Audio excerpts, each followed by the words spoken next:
Ксенечка, я люблю тебя.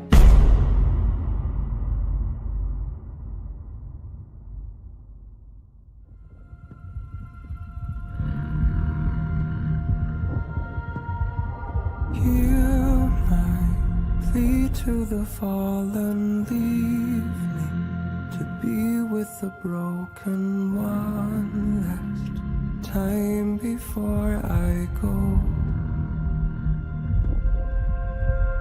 Hold the last burning ember, let us never surrender. May rise up to the call for the glory and the fall. For the weak and the broken, for the lost and forsaken, let us never surrender. May we rise up to the call for the weak and the broken, for the lost and forsaken, let us never surrender.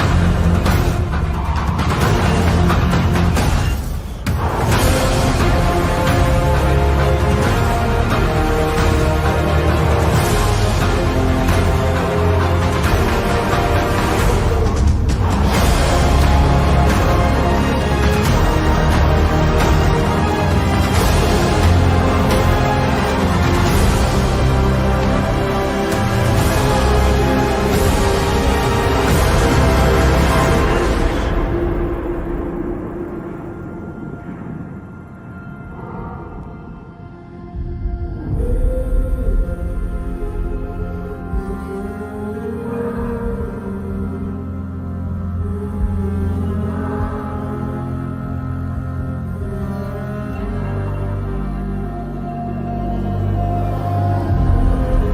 For the beat and the broken, for the lost and forsaken, let us never surrender.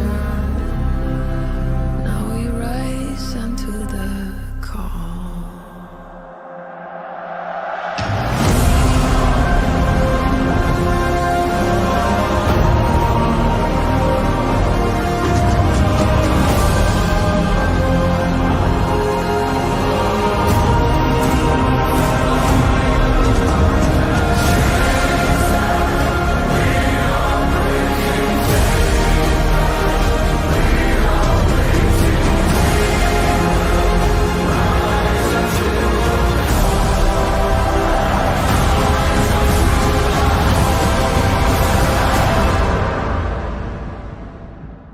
Es ist dem Feind gelungen, die Front in breiter Formation zu durchbrechen.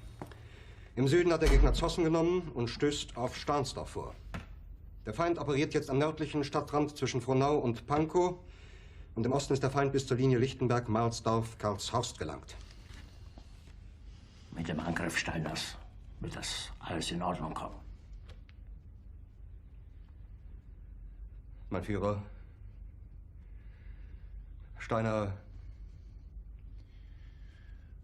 konnte nicht genügend Kräfte für einen Angriff massieren. Der Angriff Steiner ist nicht erfolgt.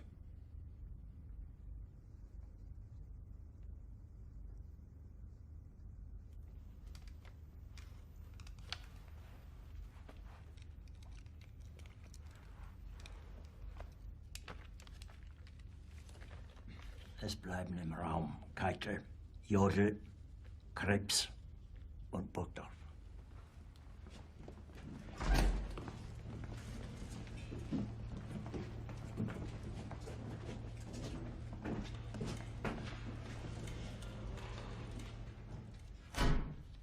Das war ein Befehl! Der Angriff Steiners war ein Befehl! Wer schickt Sie? Dass Sie es wagen, sich meinen Befehl zu widersetzen!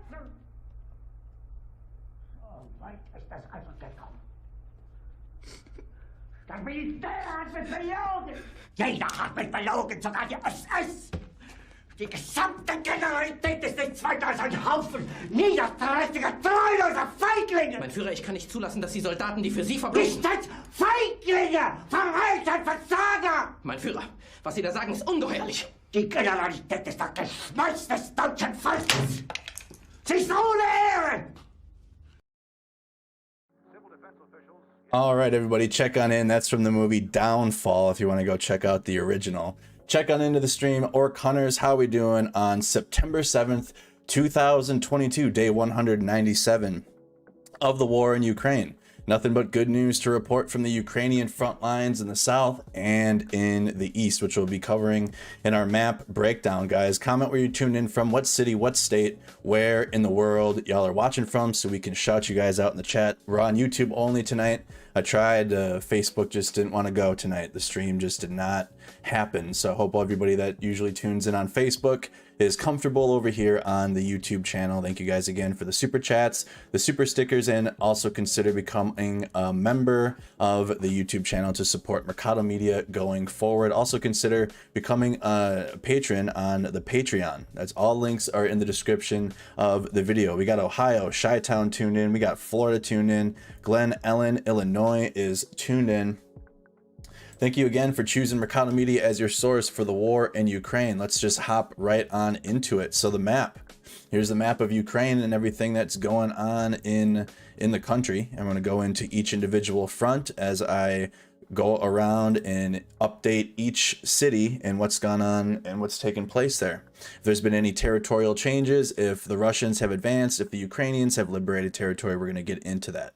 The International Atomic Energy Agency on September 6 reported the situation of the Zaporizhzhia nuclear power plant, described numerous ways in which Russian occupation authorities and the Russian military are jeopardizing the safe operation of the plant. The report does not attempt to determine which party is responsible for the shelling that damaged the facility and repeatedly calls on, quote, all relevant parties to take measures to improve the situation. The moderation and apparent neutrality of that language can overshadow the extremely clear articulation of the Russian activities undermining the plant's safety and the fact that the report attributes no dangerous actions to Ukraine. The report specifically notes that Ukraine reported to the IAEA that Russian forces positioned military equipment in 2 turbine halls and various other facilities in and around the Zaporizhzhia nuclear power plant. So let's pull that up real quick so you get a picture.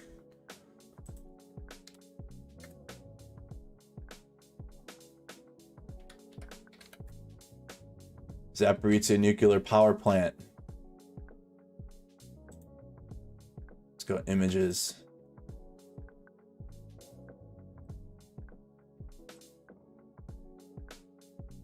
There's a nice photo of what it looks like. I wish I could pull full screen. There it is. So here's the Zaporizhzhia nuclear power plant, the ZNPP. So I'm going to continue on. It added that personnel from Russia's state atomic energy organization, Rosatom, were at the site and observed it that, quote, the presence of Rosatom senior technical staff could lead to interference with the normal lines of operational command or authority and create potential frictions when it comes to decision making. It also noted that the, quote, operating staff did not have unrestricted access to some areas, such as the spray cooling ponds, roofs of the buildings, and structures in the area of the water intake, and that access to the cooling ponds area was required to be granted by the military personnel at the site. The IAEA's inspection team was told that on-site emergency center was not accessible to the plant for emergency response as it was occupied by military authority. The team visited the alternative emergency center and observed that it lacked, quote, an independent power supply or an independent ventilation system, and there is no internet connection to enable effective communication with all parties involved in an emergency response. So they don't have any internet, they don't have any ways to communicate the issues that are going on within the plant. It's a very dangerous situation going on. The IAEA report thus demonstrates that Russian officials have placed military equipment in locations, inhibiting access to essential facilities, installed their own personnel to oversee the plant's operations in ways that the IAEA judges could undermine effective response to a nuclear emergency, restricted by the Ukrainian operating staff's access to key parts of the facility, and shifted the emergency center to a location lacking essential components vital to an effective response to a serious nuclear emergency. The Russians have thus created conditions at the ZNPP that increase the risk that an emergency could occur and significantly increase the danger that the operating staff would be unable to respond efficiently and effectively in such an event. So basically, the Russians are the provocateurs here. They have taken the ZNPP as a nuclear shield and all of the workers involved there, and using them as human shields, so that way they can launch attacks from their Grad rockets or store military equipment there, and then Ukraine obviously can't fire back and hit their targets within the power plant because they would hit one of the reactors. Russian President Vladimir Putin could seek to use the fears that his actions are causing to coerce the IAEA and the international community into a de facto recognition of Russia's right to be involved in the operation of the ZNPP, which he might seek to portray as a de facto recognition of Russia's occupation of southern Ukraine. The somewhat coded language of the IAEA report reflects that Ukraine remains the operator of the ZNPP and the party responsible for safe operation and complying with the IAEA under international law. The IAEA cannot directly engage Russia regarding the plant's operation without at least tactically admitting that Russia has some right to be consulted. So in other words, they would have to take Russia would have to take a public L, admitting that they are the reason that there's issues, and that Russia can't do, Vladimir Putin and the Kremlin can't do that. Putin might seek to take advantage of the situation to attempt to create a process analogous to the Minsk Accords that established to the ceasefire in Ukraine following Russia's 2014 invasion. The Minsk and the Minsk II agreements treated Russia as a neutral party rather than a participant, thereby tactically accepting Putin's assertion that Ukraine was in civil war rather than the victim of Russian aggression. Putin might seek to use the conditions he has created at the ZNPP to establish a parallel international framework, undermining Ukraine's sovereign rights over the much greater expanse of Ukrainian territory Russian forces now occupy. Ukrainian forces conducted a counterattack in Kharkiv Oblast near the city of Bakhmut that likely drove Russian forces back to the left bank of Zaporizhzhia Donetsk and Serdia Bakhmut rivers on September 6th. Let's go right to that. Actually, I have a thread for that. We're not in the full map breakdown yet. Just going over some of the latest news that has taken place, and here it is. Huge losses from Russian side in Kherson, more details to follow, but here it is on Kharkiv. I can confirm Ukrainian forces directly advanced, and you can clearly see their goal. More footage is incoming. Here's video from Bakhmut, Ukraine military all around it. Не пробивай, а сука вишкребай, понял? Хто склав? Ти йдеш ще. You got a Ukrainian T-72 here.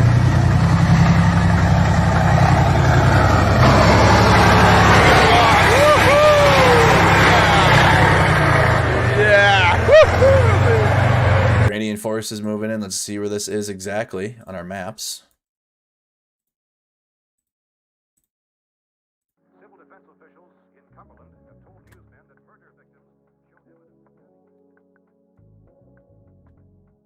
Take us there. This is going to be in the east, just southeast of Kharkiv to the northwest of Izium. We're tracking that on our war map. Let's go zoom in over here. Ukrainian counteroffensives are having success in the east just as much as they are having success in the south.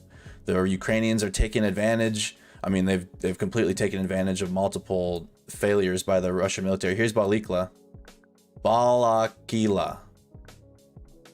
Balaklia. I'll say that word correctly eventually. It's Balaklia. Balaklia. There we go.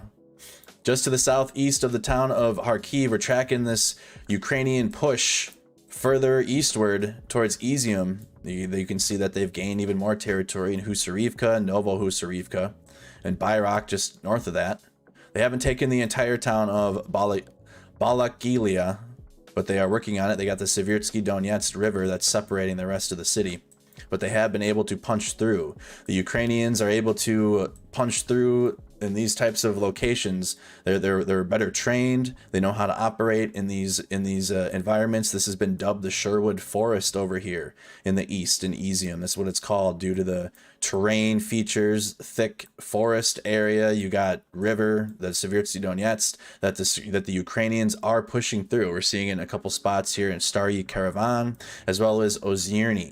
So as much as we're seeing the Ukrainians having success hitting Russian targets in the south, the liberated villages and the Ukrainian push is happening more so in the east. It's almost like they set the Russians up, got them trapped down here, got them trapped north of the Dnieper River, up north of Kherson, got them there. And while that's happening, the Ukrainians are liberating territories here in the east as the Russians diverted even more resources away from it, like they have multiple times.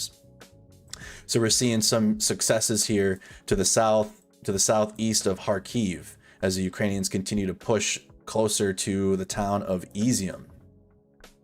Let's go back to that thread.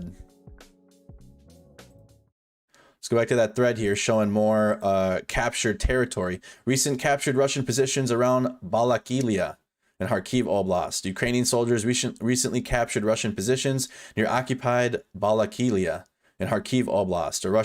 A captured Russian MT-12 Rapira 100mm towed anti-tank gun can be seen in the background.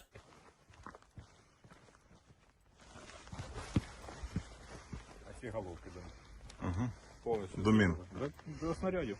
До снарядів. А, викручуєшся, вставляється. Я понял. Ну да.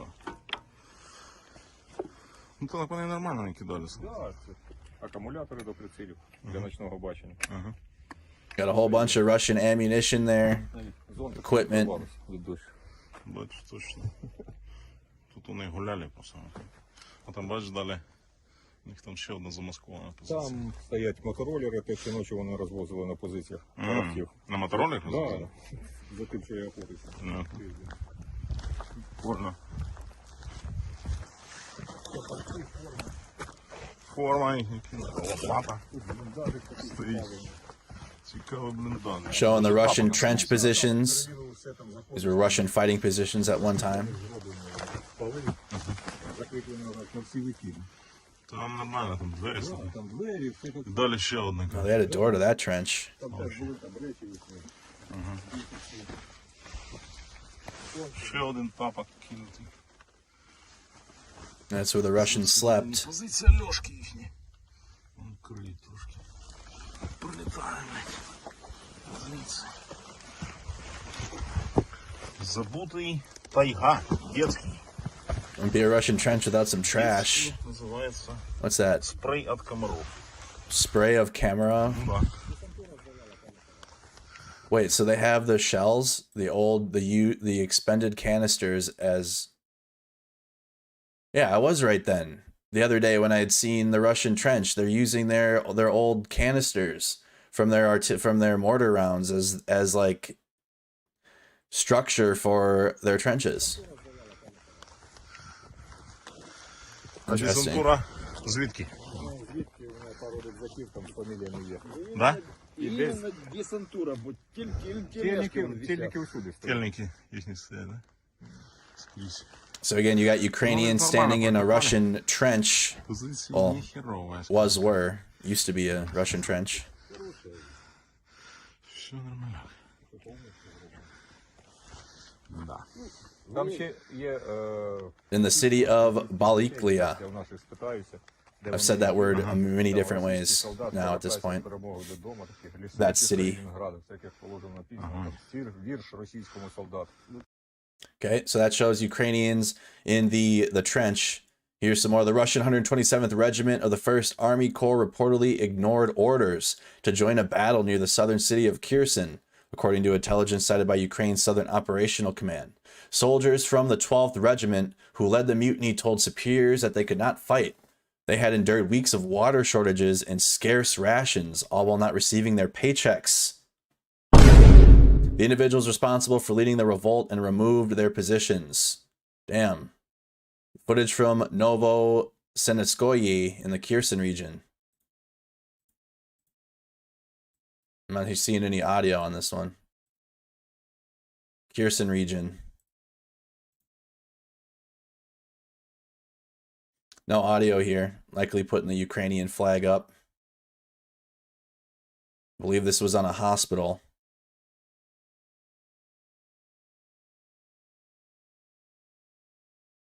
Signaling that the establishment, the location, wherever they're at, is liberated. Back in Ukrainian control. There's the flag. What are they buying with their? They're not receiving paychecks. Like that's not happening. That's a problem. I mean, they're being promised money, and we'll get into that when I get into the map breakdown. And the mobilization and force generation efforts. So like how Russia is sending their soldiers in, but it's they're not being paid. That's part of the problem, is they're not receiving their payments, and then they're not fighting. So we'll get back to that. Let's go back to our map. Let's go back to our map here. So as I was saying, the Ukrainians, and we'll get into the full details of the counteroffensive in the south as well as what's going on over here, but I just want to signal that the Ukrainian counteroffensives aren't just limited to the southern axis. There's plenty of counteroffensives, and actually the Ukrainians are gaining territory back in the east, which is wild to think because that's where the Russians are having limited incremental successes here around Bakhmut, and as well as further south around Advidka, trying to get around it. But beyond that, the Ukrainians are having successes in the east as well as in the south, and let's get into it. So map breakdown. Map breakdown for day 198 of the war in Ukraine. I'm going to mark on the map here. That's old markings. Clear that out.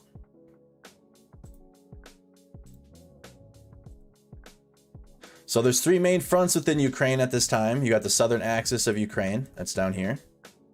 You got the southern axis. You have the east, the Donbass, which we'll talk about.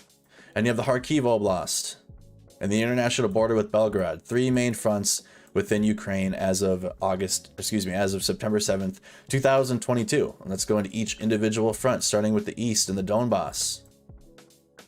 Lots to update over here. Leave it right there, and then I'll do a further zoomed in one. So you got the Russian-controlled city of Izium, Russian-controlled city of Lyman, Sverdlovsk and Lysychansk in one circle, Donetsk, Horlivka, Popasna.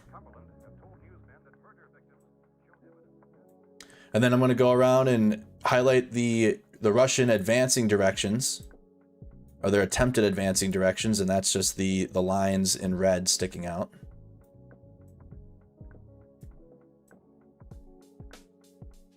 These include attempts, so it doesn't mean like there's active, as if the Russians are advancing westward or as if they're gaining territory here. This just signifies that they are attempting. All right, so that's why the lines are out. Doesn't mean that they're gaining ground. That's just the direction that they're moving in specifically.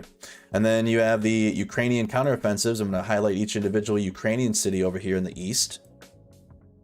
I'm going to highlight Sloviansk. I'm going to highlight Barenkov, because out of Barenkov, that's where the Ukrainians are launching some of their counteroffensives towards Izium. So I'm going to highlight some of these, as well as the ones from Sloviansk. And I'm going to go around each individual city. So we got Sloviansk, Seversk, Bakhmut, Advidka. There's four main cities, and also they included around Sloviansk. So Kramatorsk is sometimes included, but I'm going to go around each individual one, and I'm going to zoom in as well. So we have that map. I'm going to zoom over here so you get a better look. There's a better look. Quickly re-highlight a couple cities. Town of Izium and Lyman.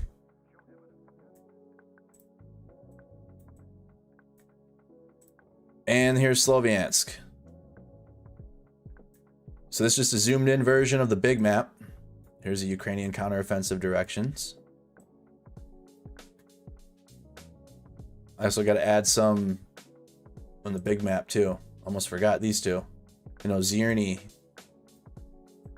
on Lyman. So you have the Ukrainian counteroffensives moving up, trying to reconnect this front line that they have in the Kharkiv oblast with what's going on south of Izium. They're trying to reconnect in that front line to make a better push. But it's amazing to even see any type of Ukrainian counteroffensive taking place over here in the east. So this is where the Russians have had successes. So just north of where the Russians are having successes, the Ukrainians are as well. But the Russians aren't having any successes in the south at all, and the Ukrainians are having all W's. You got the town of Severitsk, all right? And then Bakhmut and Advidka. Okay, so starting with the town of Sloviansk.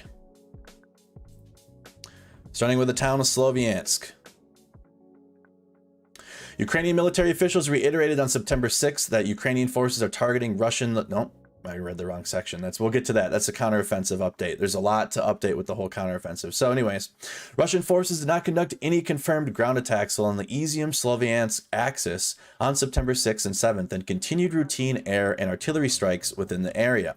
Geolocated footage posted shows Ukrainian troops walking freely along a road in Staryi Caravan around 10 kilometers northeast of Sloviansk. The footage suggests that Ukrainian forces may have conducted a limited counterattack northeast of Sloviansk and gained ground near the T-0514 highway that runs into Sloviansk itself, or conducted an infiltration reconnaissance mission in the area. Russian forces' control over Staryi Caravan is likely reduced in either event. Staryi Caravan. Here's going to be our free-flowing map. That's right here. Okay, so the Ukrainians have pushed across the Seversky Donetsk River in two spaces here in the east, and this is specifically on Staryi Caravan. So what we're looking at, let's highlight that in green, because that's a recent update. So I'm going to circle that in green for a Ukrainian success, or a change on the map, if you will, something that's changed in the last 24 hours. I'm going to highlight that green over here as well. Anything that's changed or any significant updates is going to be highlighted again in green, so you guys can see overall where changes have been made. So right here, right? That's our first blip on the map that we can update in the town of Staryi Caravan. Ukrainians pushing through that river, getting across. Let's go back now. Let's continue. Russian forces did not conduct any confirmed ground attacks towards Severitsk, so that's even further to the east. So that's all summer at the beginning of the summer. Oh, that didn't make sense. All summer at the beginning. So at the beginning of the summer, there was lots of reports of Russian successes going on here as they blitzkrieged Severodonetsk and Lysychansk. So a lot of the updates were Russian W's, and now it's mostly nothing. Mostly just didn't conduct any confirmed ground attacks, and they've shelled civilian populated areas because the Russians are taking L's lately. So in the town of Severitsk, that's it for Sloviansk. I'm going to keep that green circle up, but on Severitsk, so let's go over now. Town of Severitsk, let's keep that right there. Clear that out. Let's go to some red for Russians. Severodonetsk and Lysychansk here. Russian direction of approach. Here's Severitsk. I'm going to highlight Sloviansk again just so you see where it is in relation to Sloviansk. Here's Staryi Caravan and Ozerny. Circling Staryi Caravan, that's the successes as of late. And on Severitsk, the Russians, the map actually has moved their front lines even further to the west. Excuse me, even further towards the east. So the Russian front lines on our map, based upon the Russians' own reports, had the front line up to like here for a few weeks. The front line was up to there. And then after further reporting and further geolocated evidence and pictures, that the survey says that isn't true. So the Russians actually aren't that close. They're back a little bit further away to the east, sticking out as far as Ivano Dorivka, which is just here to the southeast of the town of Severitsk. This is the southern protruding line that you see on the map. So right here. But beyond that, there hasn't been any changes whatsoever, and I can't even put a circle around that because it hasn't been lately, it hasn't been recently. The Russians haven't had any successes at all since the push on Severodonetsk and Lysychansk, just in this pocket of the map. The Ukrainians have had immense successes getting across the river, which the Russians haven't been able to do. The Russians have more equipment, more fodder to throw at the Ukrainians. That's just basically how you can put it. The Russians have more to throw at the Ukrainians. Doesn't mean it's highly skilled or effective things that the Russians are throwing at the Ukrainians, but the Ukrainians are dealing with it. The Ukrainians are better at guerrilla warfare and smaller teams being able to cross something like the Severodonetsk River to punch into the Russian territory. So it's very much smaller teams, smaller sized elements that are getting through this territory, which is called the Sherwood Forest. The Ukrainians are calling this area over here to the north of Sloviansk the Sherwood Forest for how tough this terrain is to cross. But since Ukrainians are using smaller force generational capabilities to get across the river, they're able to do that while all of this counteroffensive is going on in the south, while the Russians are getting close to Bakhmut. Just to the southeast of here, along the E40 highway, the Ukrainians are having success with counteroffensives here in liberating further villages. It's amazing to see. Just shows you the difference in morale and the will to fight with even a smaller force, in contrast to the Russians and the equipment and the capabilities. I mean, the proof is in the actions here. The Ukrainians are continuing to liberate villages, even in areas in which they tactically you wouldn't think they would be able to. Over here, this is where the Russians have the most of their force capabilities. This is where the Russian border is closest. The Russians, you'd think, would have a more of an advantage in the east because, again, they can just they can get to Russia pretty quickly. They can bring in new troops and resources in pretty quickly. In the south, they have the Crimean Peninsula, but the Ukrainians have been hammering the Crimean Peninsula, so it's tough to really bring equipment up through there. It's wild to see the Ukrainians even having success over here in the east, and we'll continue reporting on that as it takes place. But on Severodonetsk, there hasn't been any changes here over in this region. There has been nothing that has changed other than adjusting the Russians' front line, and that it's not as close to Severodonetsk as reported in the last few weeks. So that's it with Sloviansk and Severodonetsk. We're going to go down now to Bakhmut. I want to go down to the town of Bakhmut. Got Popasna. The Russian advancing directions here. An attempt to advance. And then the Ukrainian controlled city of Bakhmut. And then let's get the update. Russian forces continued ground attacks south and northeast of Bakhmut on September 6th and made incremental gains south of Bakhmut. Russian sources claimed Wagner Group fighters established full control over the entirety of Kodyma. So let's look up Kodyma. That's going to be a map change, so that's going to be a green circle for the Russian military if they did take the entire city of Kodyma. That's north of Horlivka. Let's go on our war map.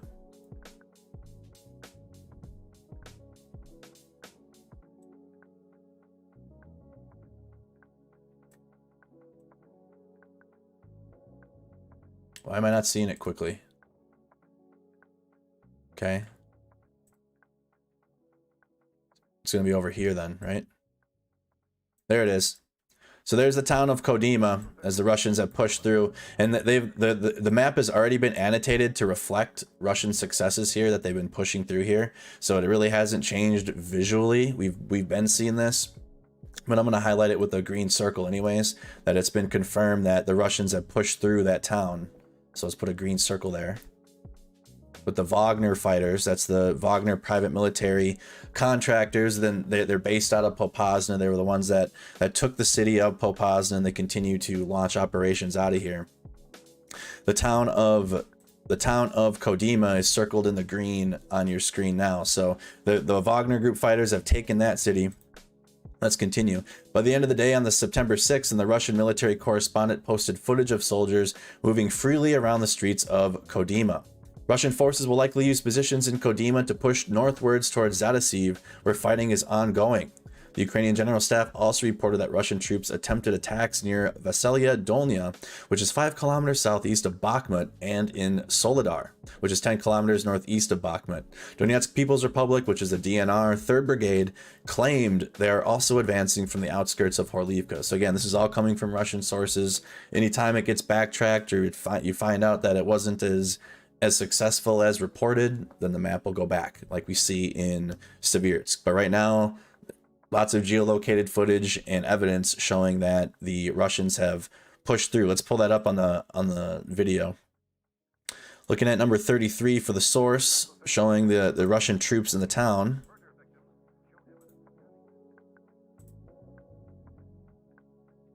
No, that's not the video.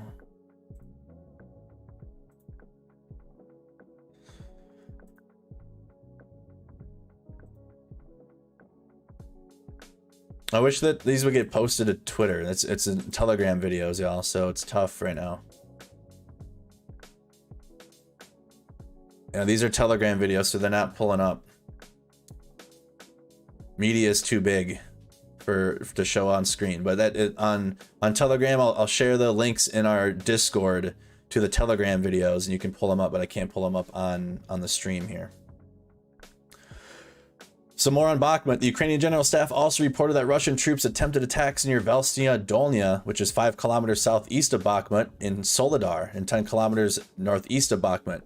So I read that. The Donetsk People's Republic 3rd Brigade also claimed that they are advancing from the outskirts of Horlivka. So that's just reflecting all of the Russian advancements here. The latest report of a taking of a city is going to be again in the city of Kodyma, which is circled on your map. We're tracking the Russian movements in Soledar. You got the Russians pushing towards the city of Bakhmut as well, and Zaporizhzhia that we're tracking.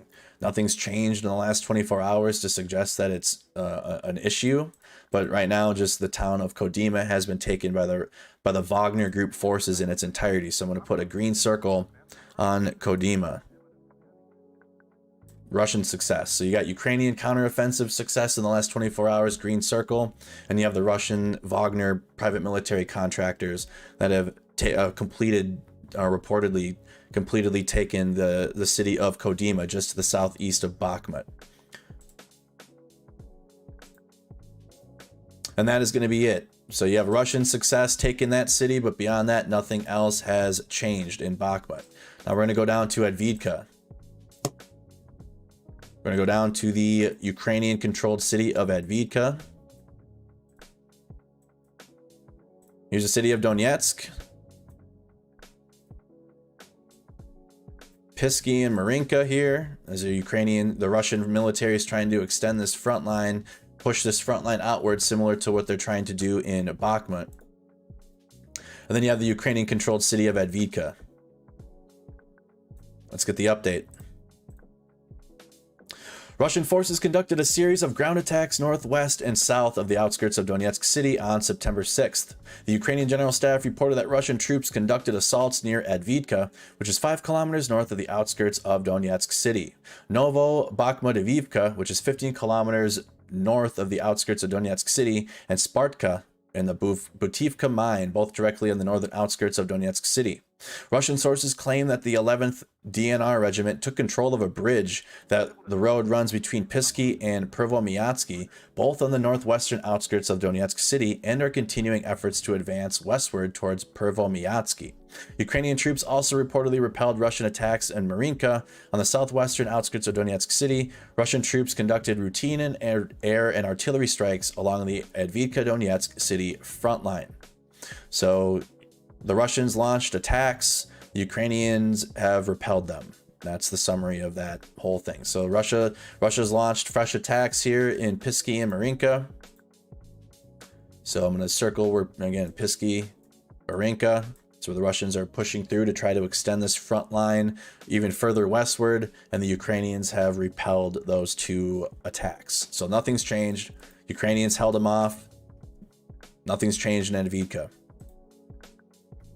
Russian forces did not conduct any confirmed ground attacks southwest of Donetsk city or in eastern Zaporizhzhia Oblast on September 6th, and continued routine air and artillery strikes in these areas. DNR Territorial Defense claimed that proxy forces under the cover of Russian artillery fire took control of Novopil and Vromivka, about 90 kilometers southwest of Donetsk city and directly along the Donetsk-Zaporizhzhia Oblast border. So that is it. Nothing's changed in the town of Avdiivka. Ukrainian forces repelled the attempts from the Russian military.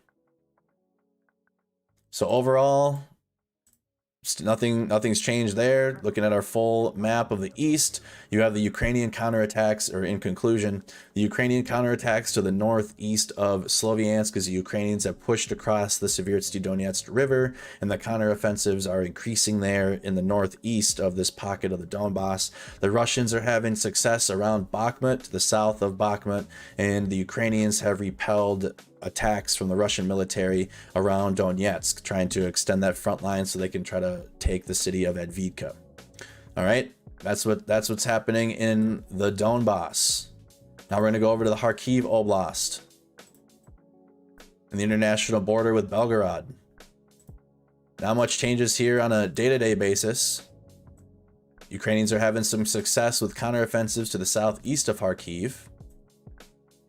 I'm gonna put a arrow here. Actually, there's Balaliklia that we're tracking. Ukrainians extending this front line further south. They're extending it further south. So in the northeast, this pocket towards Izium, even up towards Kharkiv, Ukrainians are liberating villages on a weekly basis at this point.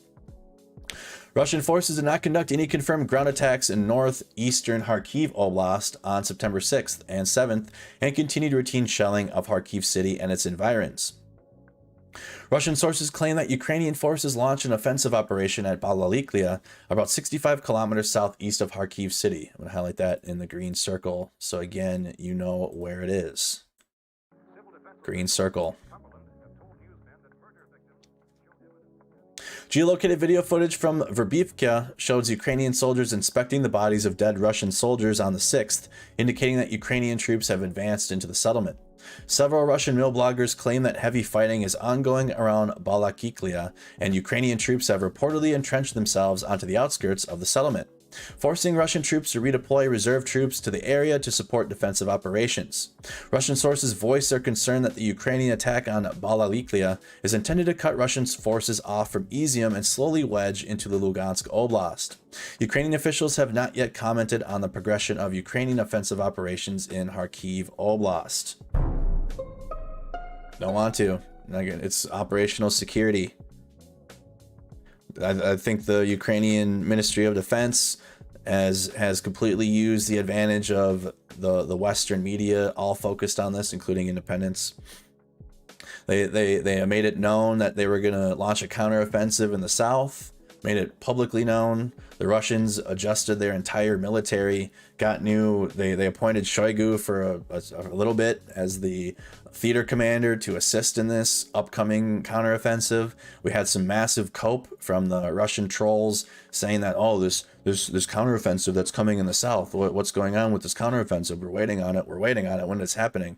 Well, now it's happening, but not just in the south, but also in the east. While we're all distracted with what's going on in Kherson, the Ukrainians are punching through in the east. All right, so we're going to keep track of that as that's taking place. That's it in the Kharkiv Oblast. Ukrainian success to report in Balaliklia. Nothing from the Russians. Nothing at all. They haven't had any successes here in Kharkiv. They've only lost territory since the initial invasion. This blue that's on the screen, this was Russian territory. So the Ukrainians have pushed the Russians further away from the city, and now they're gaining even more ground in Kharkiv.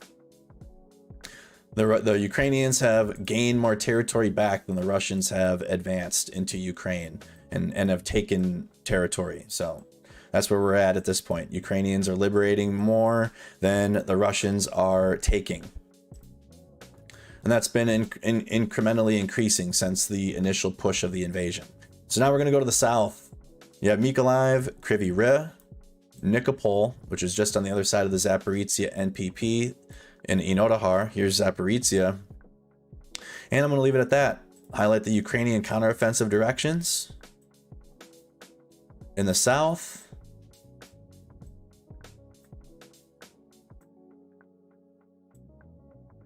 And I'm going to highlight each individual or each important Russian controlled city, temporarily occupied city in Kherson, Novokhovka, Melitopol, Berdyansk, Mariupol, and the Zaporizhzhia NPP in Inodahar.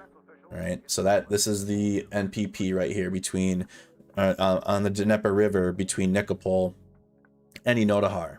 Let's get the update, and then I'll go into a full detail on the counteroffensives. Russian forces did not conduct any confirmed ground attacks in western Zaporizhzhia Oblast on the 6th, and continued routine air and artillery strikes along the line of contact in Zaporizhzhia Oblast. Russian and Ukrainian sources continue to claim that the other side has shelled Inodahar and the Zaporizhzhia nuclear power plant throughout the day.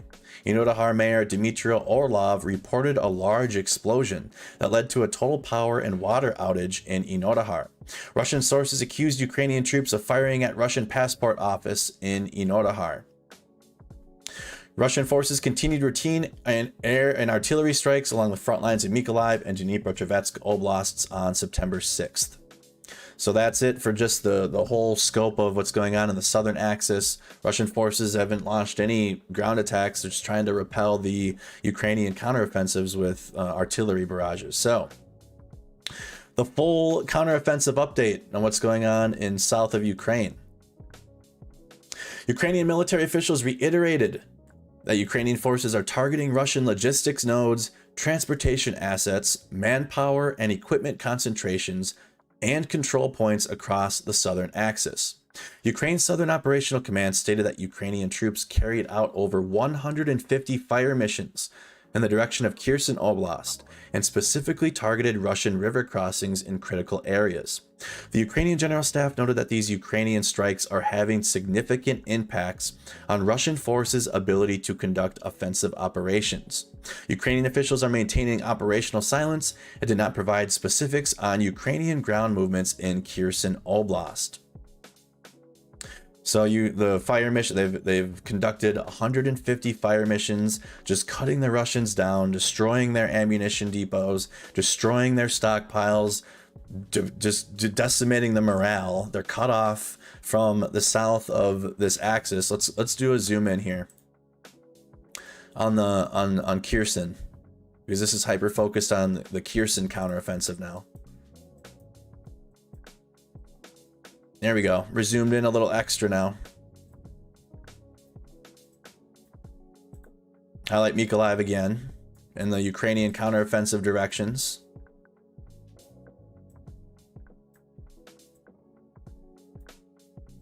Able to get a little bit more specific here.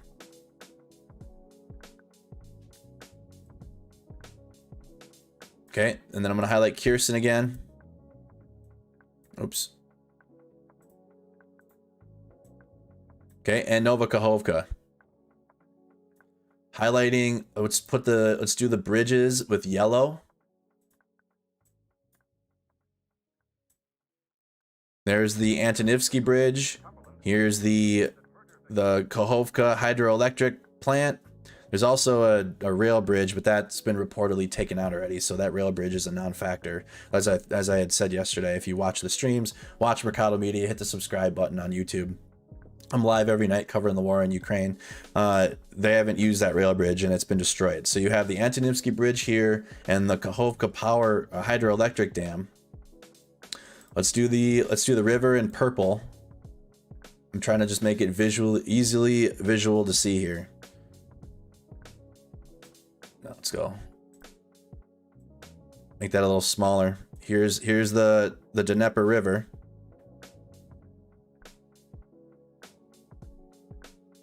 Okay, so the Russians have moved their troops up into this pocket of the Kherson Oblast. I guess I can just do it right across the bridges, huh? Because they're not going across, they're not going back. So they've used the bridges to get across.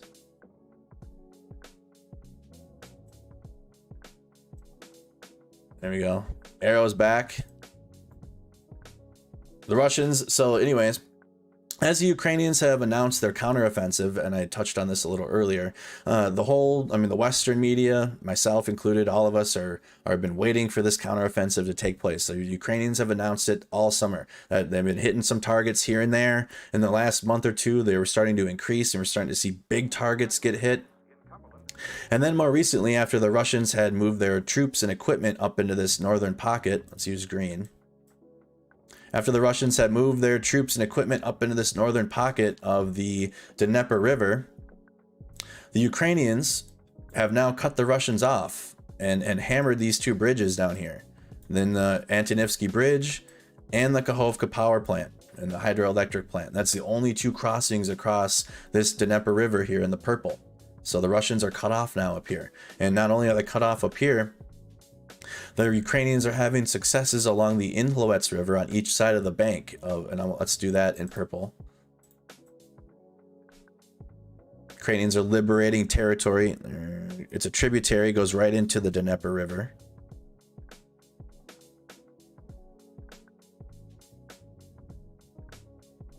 Here's the Inhluets. But the thing with the Ukrainian military is they can't overplay their hand here either, because there's a river that separates the Russian territory as well here, right? This isn't Ukrainian territory up here. This is still Russian controlled territory, as much as they've cut the Russians off. So the Ukrainians have to be careful with their counteroffensives here, and that's why it's very much focused on taking out Russian logistical targets right now, or like the bridges.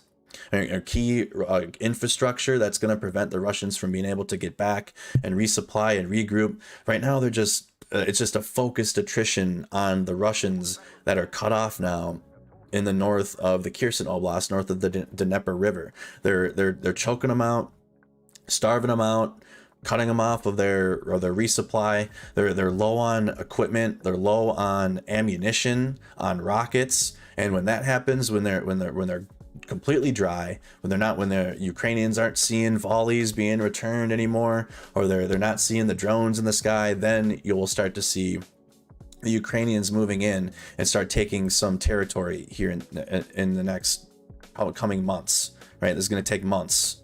This isn't going to be quick. This is going to be a quick push, but we're seeing more and more evidence that the Ukrainians have just cut off the Russians completely north of this Kherson Oblast to prevent them from returning back south in south of the Dnieper River and cutting them off. But again, the Ukrainians can't overplay their hands. So example, the Ukrainians can't just cross this river. So say they wanted to go across, here's the Inhluets, right? Similar to what they did to the Russians. If the Russians are able to cut them off and whatever crossings that they create, we're getting messy on the map, but if the Russians are able to cut the Ukrainians off, then all the Ukrainians over here and to the east are going to get destroyed, right? So the Ukrainians can't overplay their hand either, like the Russians did, and make the mistake that the Russians made by putting all their force capabilities in this defense of the south. They moved their troops from the east, from Izium and Liman and Severodonetsk and Lysychansk, and now it's screwing the Russians in multiple ways, because now they're cut off here in the south, and the Ukrainians are liberating villages in the east as the Russians are leaving it behind to go assist in this southern counteroffensive. Ukrainian and Russian sources reported kinetic activity in two main areas along the Kherson Oblast front line on September 6th, northwest of Kherson City near the Mykolaiv-Kherson border, and in the western Kherson Oblast along the Inhluets River that runs between Mykolaiv and Kherson Oblasts. Again, this is the Inhluets. The purple is the rivers. Ukraine's Southern Operational Command similarly noted that Ukrainian troops fought against Russian assaults near Smytadov and Chernovy Pody, which is about 25 kilometers north of Kherson City, along the Mykolaiv-Kherson Oblast border. The front line northwest of Kherson City is likely contested as Ukrainian troops attempt to push inwards towards Kherson City and Russian troops attempt to push outwards towards Mykolaiv. So a lot of the fighting taking place. Let's clear some of this stuff.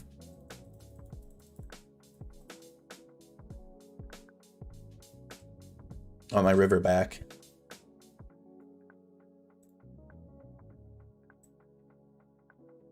Oops. It's like blue. I need purple back. I'll have some of this stuff drawn next time for the counteroffensives in the south. I'll have this stuff drawn up, so we don't have to sit here and do it again every time. So that's the Inhluetz River. The front line northwest of Kherson City is likely highly contested. So the highly contested area that we're talking about, that's in the green. Let's put a box there. This is the highly contested zone along the E58 highway between Mykolaiv and Kherson. As the Ukrainians, again, they're pushing south eastward, and the Russians are pushing northwestward to try to deflect this Ukrainian counteroffensive. So let's put that here. So this is where the ground attacks are ongoing. Russian milbloggers discussed purported Ukrainian operations in western Kherson along the Inhluetz River on the 6th. One Russian source reported that Ukrainian forces are transferring reinforcements to the south bank of the Inhluetz River, and that Ukrainian troops have not been successful in pushing further south that Suky Stavok, which is about 65 kilometers northeast of Kherson City. Russian sources claim that Ukrainian troops attempted to advance towards Bilorika, which is 4 kilometers northeast of Suky Stavok. Several geolocated videos further confirm that Ukrainian forces have captured territory in northern Kherson near the Dnipropetrovsk Oblast border, namely around Oleni, Vitskopilia, and Novozvenetsky. The Russian Ministry of Defense seemingly adopted a more tempered tone in its claims about the Ukrainian counteroffensive on the 6th, and stated that Ukrainian troops are continuing attempts to attack in the Mykolaiv-Kryvyi Rih direction.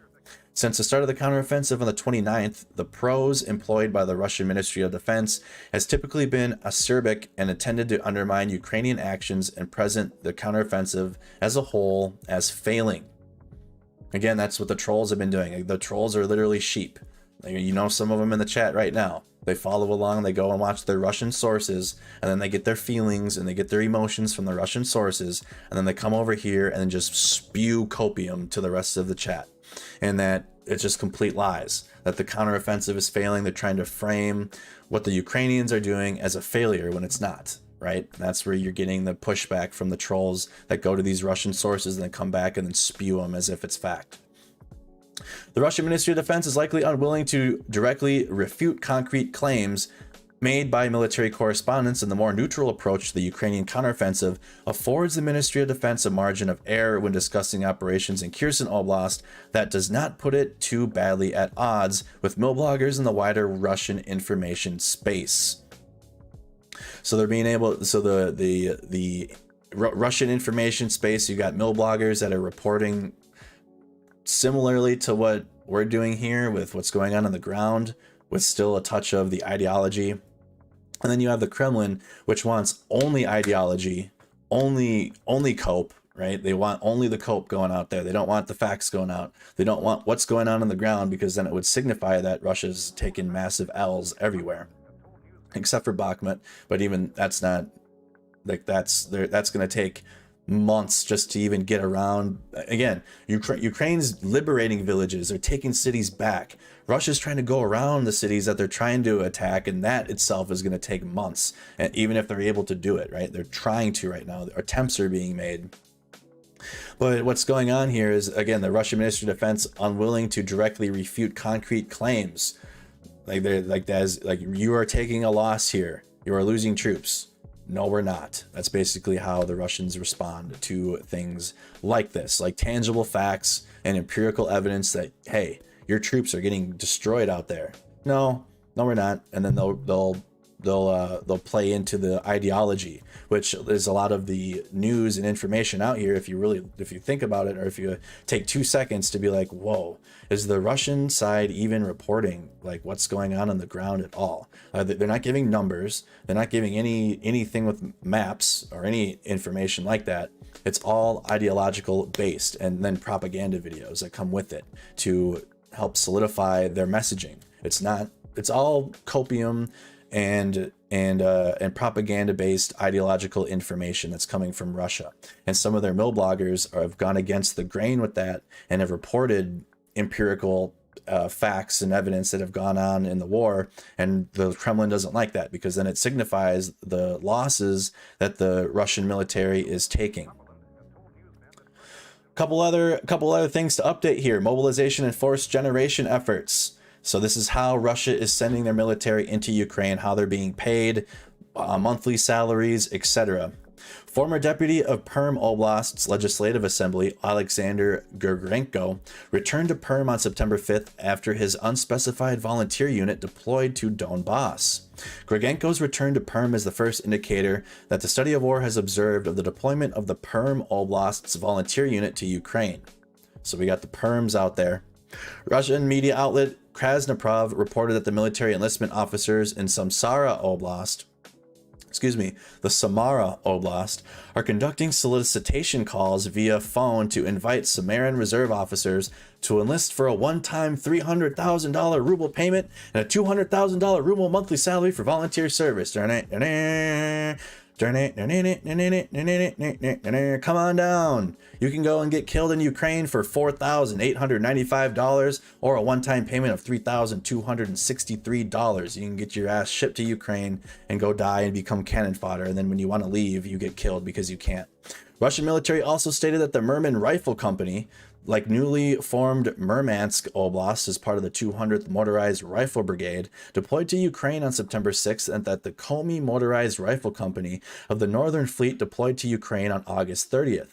Russian outlet TVKOM reported that the formation of the Buryachian Baikal Battalion is about 70% of a planned end strength of 500 men, and that the battalion will deploy to Molino in Nizhny Novgorod to undergo training after forming. So we're likely going to see more training videos of these battalions that are forming to be sent to Ukraine. So think of the Tiger Battalion. We've gone over it a few times. Like some of these, just think of like a Telegram chat getting together that is like so far right, like some of these Telegram channels that exist, like these militias. Like it's like a militia Telegram channel type thing. They get their information all in there and it's all a dichotomy. And then now they're actually being sent into the real world to go fight.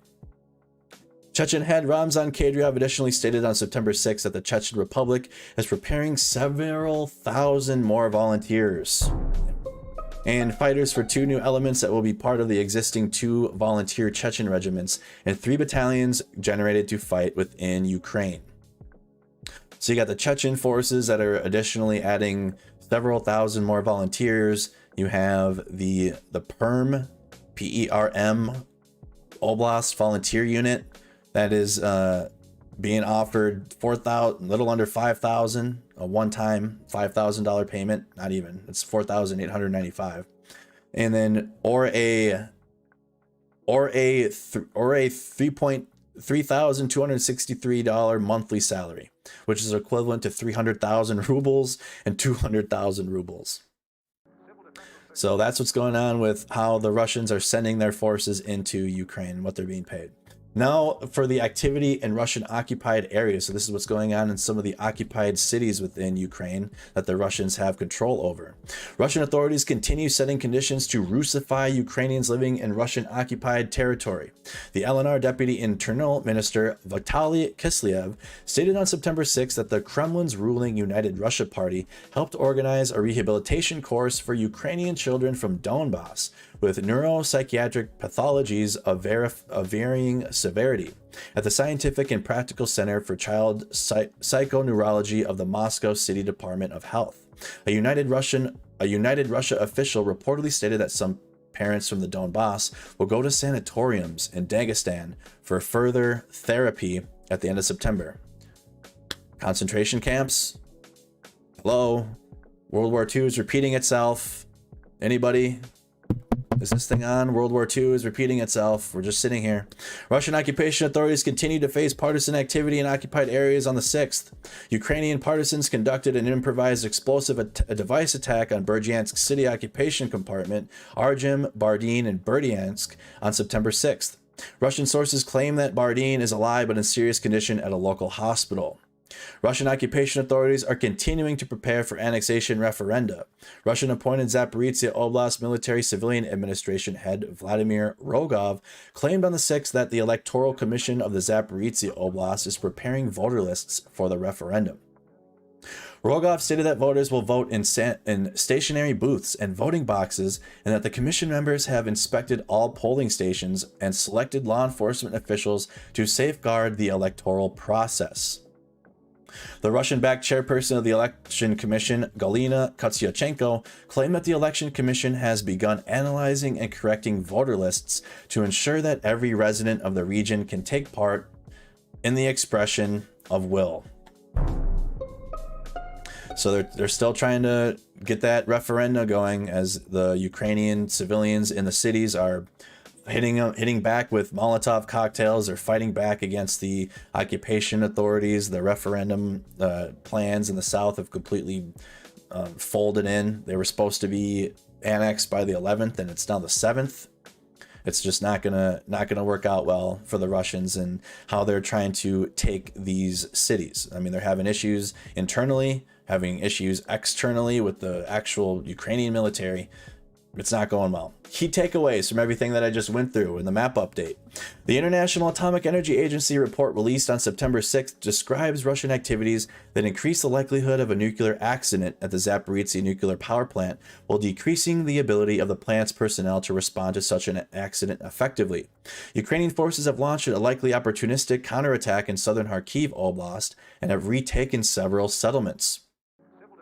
Russian redeployments of forces from this area to defend against the Ukrainian counteroffensive in Kherson likely prompted and facilitated these counterattacks.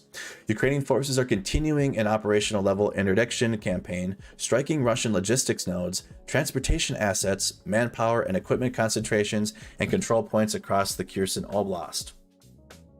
Russian and Ukrainian sources discussed kinetic activity in northwest of Kherson City and in western Kherson Oblast along the Inhluetz River.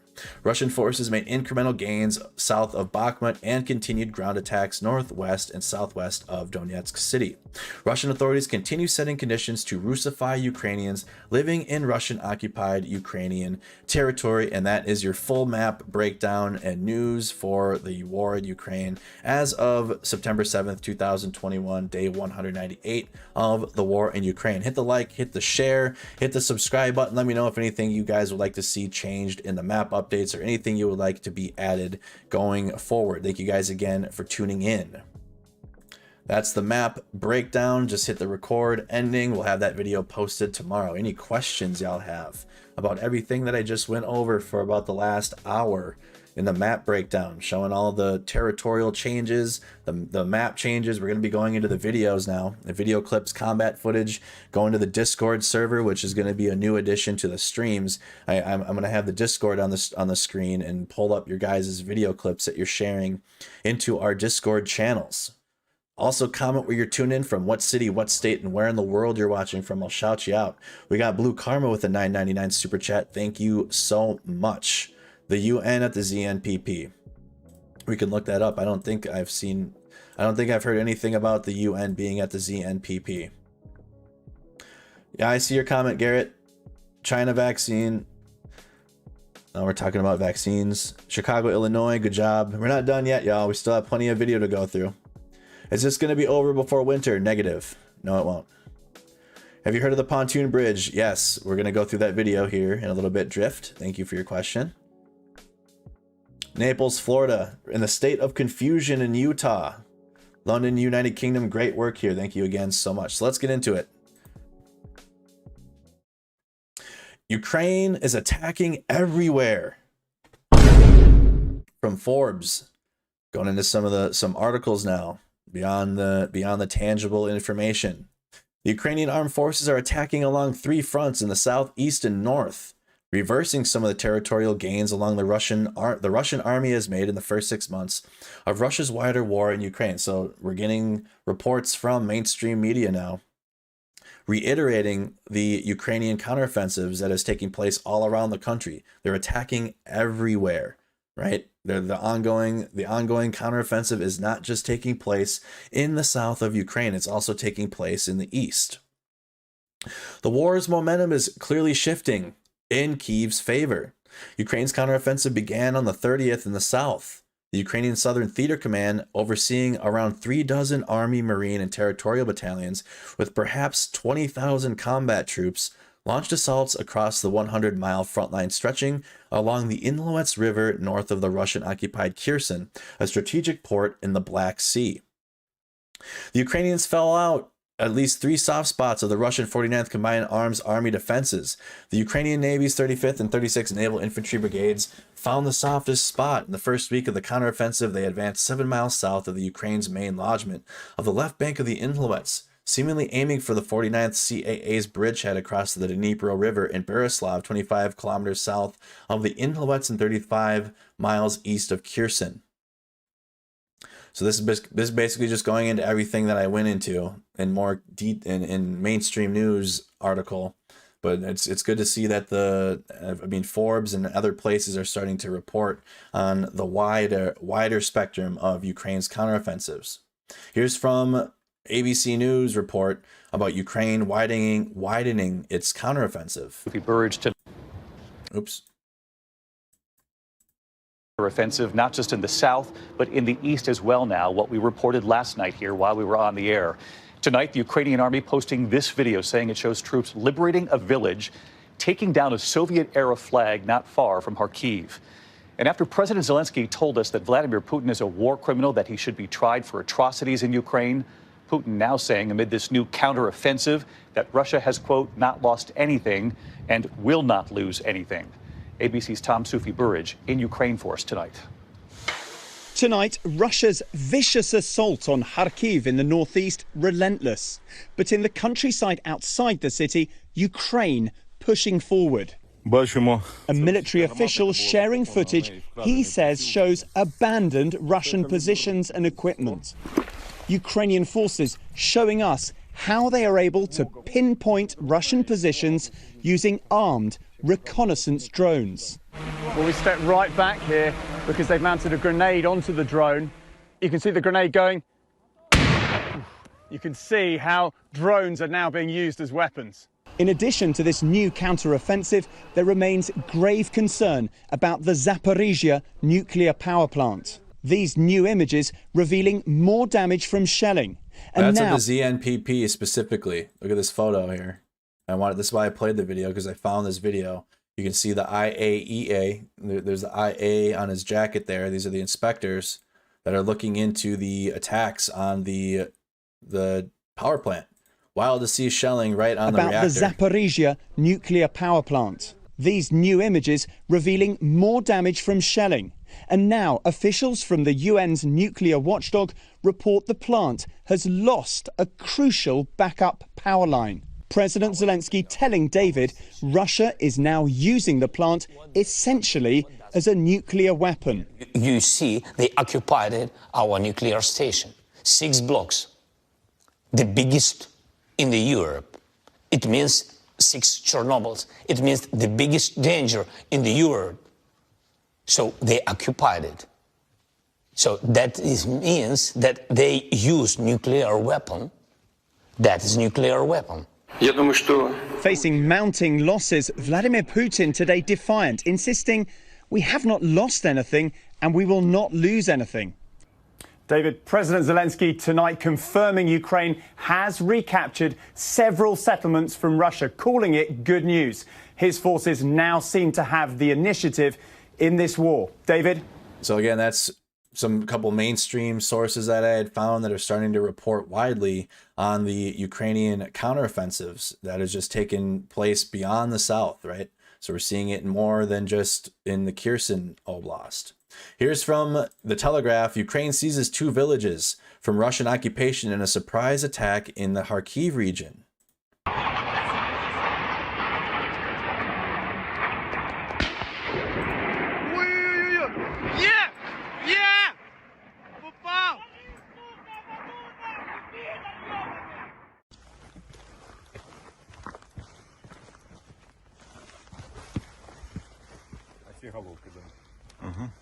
До мін. До снарядів. До снарядів. Викручуєш, вставляється. Я понял. Да. Maybe if I spun everything into a major event, I'd have more viewers too. That's just not who I am. Listen, I have like, so I'll get into it in a little bit. I just can't be excited about something unless it's something worth being excited for. So this just shows the Ukrainians in the trench. Ukrainians back in the trench that the Russians once occupied in Balalikla. Да?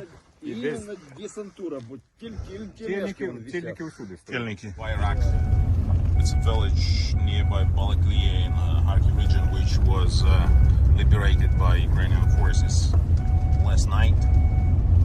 And now we meet Ukrainian tanks and Ukrainian armored personal vehicles. And it says we're just less than a mile away from Bayrak. The Russians on the other bank of Siversky Donetsk. So roughly I would say 5 kilometers from here or something. This is the city which was bombed. We see houses destroyed, and in here as well. The Ukrainian Ministry of Defense did not comment on the reports. Again, they're not going to. All operational security right now, keeping a lid on what's coming out of Ukraine for the information. For the lost season of Crimean tourist industry as war deters visitors. Oh man, the Russians can't vacation in Crimea. Darn.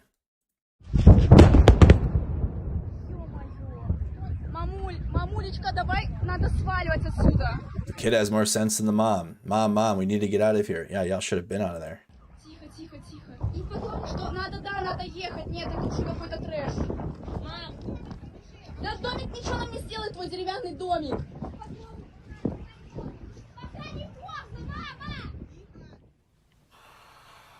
Despite the explosion, some Russian tourists are still heading to the Russian-controlled peninsula.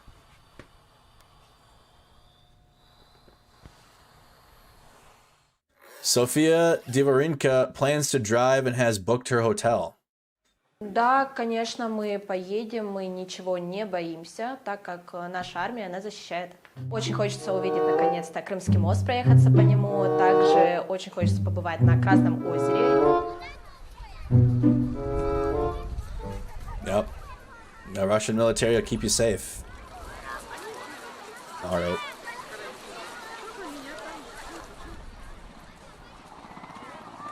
Despite Russian assurances that Crimea is safe.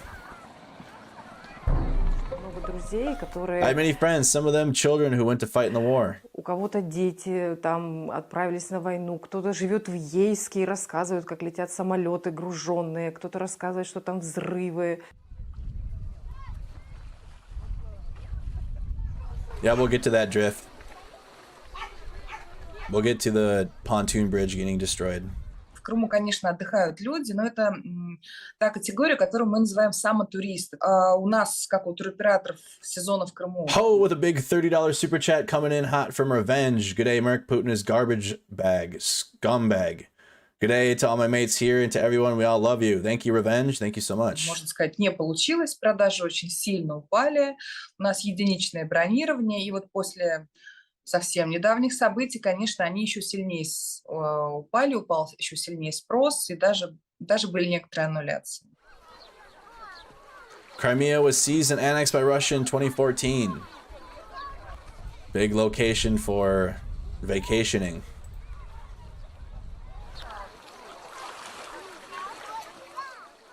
Right, so that's a report from Radio Free Europe on the state of Crimean tourist industry. They feel safe. One tourist feels safe because of the Russian military, apparently. So here's from the Mercado Media Discord server. Shout out to all of our viewers that tune in on every single night. Join our Discord server. I'm going to be including this as part of the live stream, going through your guys' video clips that you posted, especially today, because Rob Lee, who I usually go to for the video clips, only posted one today. I don't know, maybe got burned out or just didn't find many. But the orc hunters came through. So we'll go to the videos from the Discord. A Ukrainian soldier meets his family for the first time since the start of the invasion.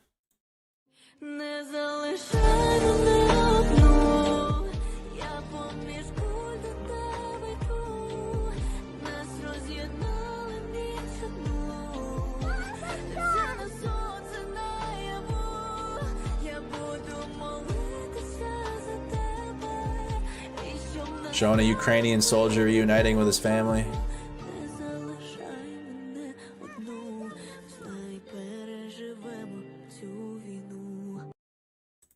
All right, Ukrainian soldier meets his family for the first time. Thank you so much for April for that video. Another video from April. Large explosion reported near Mariupol airport. 441. Mariupol is Russian occupied territory now. Some more strikes on Russian positions. Mariupol's in the southeast of Ukraine. If I have to pull it up on a map for a second, I will. So real quick on the map, so you know where Mariupol is. We haven't talked about it in a while. It's where the Azovstal steel plant is, and where the Azov battalion and Ukrainians were hauled up there. There's Mariupol there on the southeastern port city of Ukraine.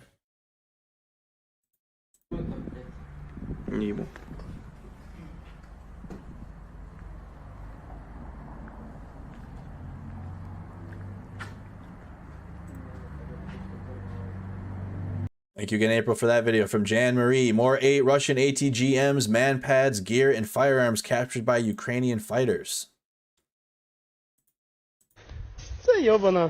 More Russian equipment in Kharkiv. Вони наших хлопчиків цим. They got a Kevlar there. А це Вагнер. Multiple Kevlars. Йобаний, блядь, Вагнер. Да? Вагнер, блядь. Нравиться вбивати українських хлопців, сука. Ай, така хуйня. Alright, so a bunch of Russian equipment in the back of that vehicle in the Kharkiv Oblast. Thank you, Jan, again for that video. Orc hunters are coming in strong. Join this Discord server if you want to be a part of the video shares. All of our channels are over here on the left side. If you're watching, if you don't know how Discord works, it's panels on a cell phone, right? So on the phone, you're only seeing one of these at a time. I'm trying to get more people on Discord. If I got to be a Discord, I'm trying to get it beyond just gaming stuff. So like on your phone, if you want to access the other panels, you got to swipe left and right. All right. That's how you get to these other things, and how you browse how you're able to browse the channels and go to a certain channel within our server and then comment in it or share a video. Just swipe left and swipe right to be able to get into the comment section of it. It looks a little different on the phone. But here's from a Russian, this is Russian terrorism in Kharkiv. This is evil. Sarah Ashton Cirillo, September 6, 2022. Yet again, mid-morning terror attack on the city of Kharkiv. You can see rescue crew still behind me, trying to save civilians that are located in the building. Smoke plumes still rising. Sarah Ashton Cirillo from the city of Kharkiv, the most resilient city in Ukraine, the Iron City. Kharkiv is Ukraine. More to come. September 6th, 2022. How do I get to Ukraine and start reporting? How do I go? All right. How do I go to Ukraine and start reporting? Is that possible? Probably not. Note the Russian flags used to fly. So look at the, this shows the Soviet flag being taken down. Вы же в эфире. They had put a Soviet flag Пидорский up. флаг нужно срезать. Новой Гусаровке.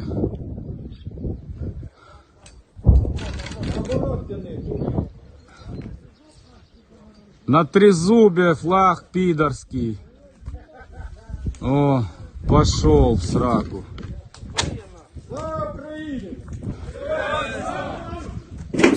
There you go. Liberated village. Soviet flag came down.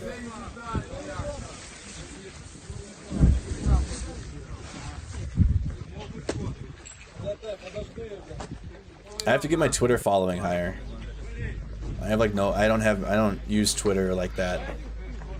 I'm starting to more and more, but I don't know how to break through on it. I have almost 100,000 followers on Facebook, and we're growing to 40,000 on YouTube. Hit the subscribe button as we're almost there. But Twitter, I need more people on there to get attention of like John. I just don't have enough, I think. Here's from Jan. More Russian planes going down might also be a sign of desperate Russian commanders who send their jets. further forward than otherwise in a last-minute attempt to stabilize their collapsing front. The jets then become easier target for the Ukrainian soldiers. Okay, so a Russian Su-25SM air support jet was shot down by the Ukrainian army using a man-pads over the Yokolev Yar in the Kharkiv oblast. According to the Russian side, the jet crashed and the pilot was evacuated.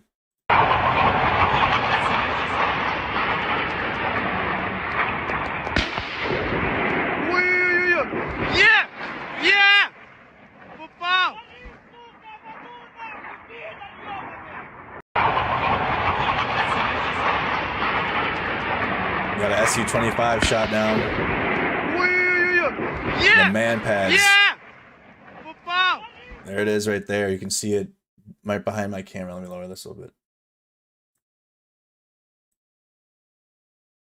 All right, look over here.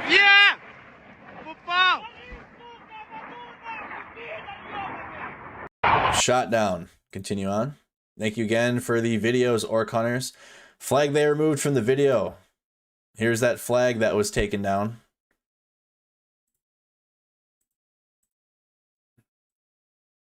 Pull the flag again.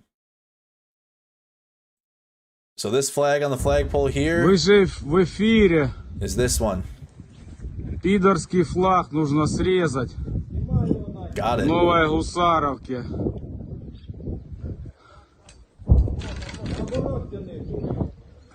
Soviet flag comes down. More videos here. Ukrainian children are greeting Ukrainian soldiers after liberation of their village in the Kharkiv region.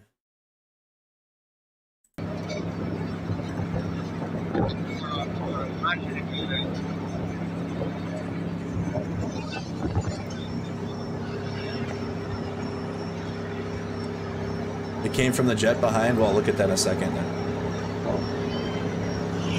We'll go back to that. So here's Ukrainian children welcoming Ukrainian soldiers. Let's pull up. We have a couple comments that said that the plane shot down the other plane. I'm gonna hide my. Let's watch it in slow here.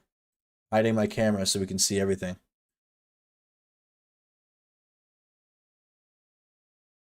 Oh shit. Yeah, it did.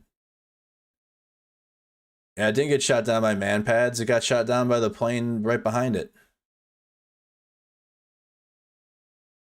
You can see the missile. It's kind of potato-y, but right there.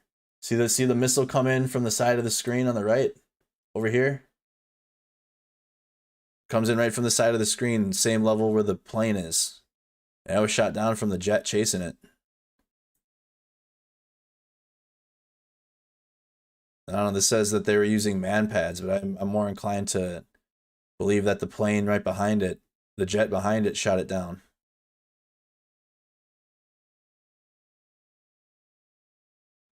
All right, I'm going to play it in full motion now.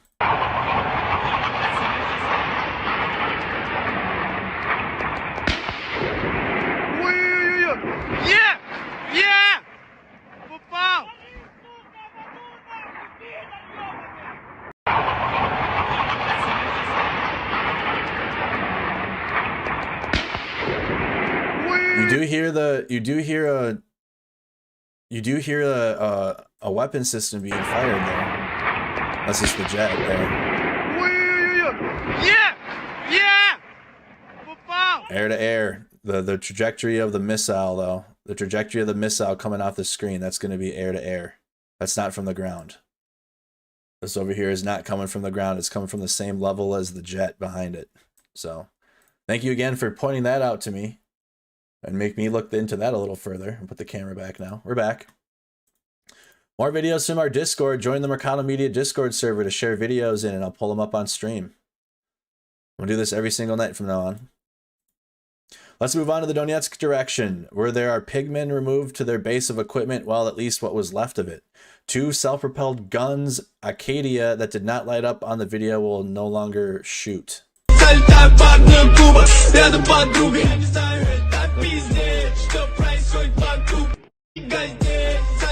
So destroyed Russian vehicles and equipment. 2 self-propelled guns that did not light up on the video will no longer shoot, right? Because they're destroyed. Another video here in the video clips channel on our server. Good evening, death to the Russian invaders. We will win. This is a Caesar system.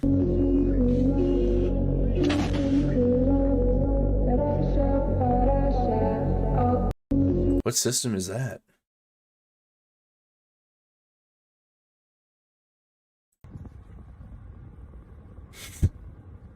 The fuck?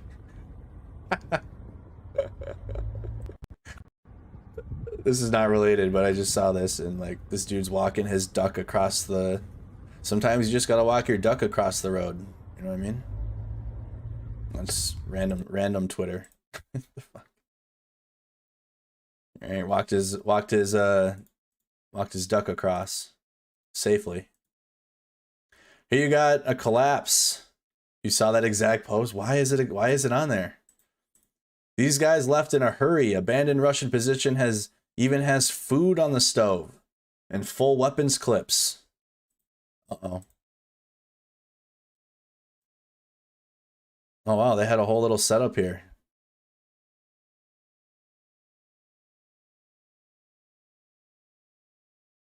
They had their food in a tough box on the ground. They had a picnic table built. What in the fuck? Chilling out there. No wonder this position was easy to see, because there's so much going on and it's all above ground. Look at that damn like a villa built out in the woods there. What the hell is that? What the fuck is that? Well, they got a little bungalow set up out there in the woods. The hell, all they're missing is some twinkle lights. No wonder it was seized and taken. They're living out there having a good time or what? Literally must be the most like this. Was this a bunch of officers here? This must be the highly paid Russians. This must be actual. No, I don't. This must be the higher paid Russians that actually get their rubles, because that's not the normal on the ground troops that we've seen there. We've seen the fighting positions and what they look like. Really quick here, I don't show prisoners of war, but this just shows that a lieutenant colonel of the Russian army was captured by armed forces of Ukraine. You guys can see them there, that they have been captured, but I don't show POW videos on the stream from either side. Russian forces are hit by Ukrainian artillery at a pontoon crossing. We'll get to that. We'll get to that, because that might be a little viewer discretion-y. There's no gore in it, but the dude, his eardrum gets blown out and he's screaming because of that. So it's a little intense in terms of he's screaming and crying because of his eardrum likely blew up. But it's the Russians trying to cross these pontoon bridges and they get hit, like we've been talking about. We'll get to that. What victory looks like. Video posts of the Ukraine motor rifle troops in the Bakhmut area. Ukraine now has 2 offensives in Kharkiv and Kherson. I'm glad it's being reported beyond just us here now. Ukraine's having success in the east at their counteroffensives.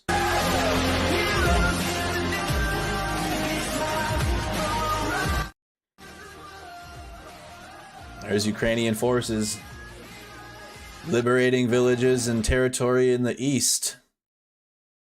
It's like again, Ukraine isn't gaining ground in the south right now. It's like they use their efforts in the south to fog their actions in the east right now, and they're actually gaining ground in the east. They're not gaining. They're gaining ground around the Inhluetz River back and forth, but I mean, it's incremental.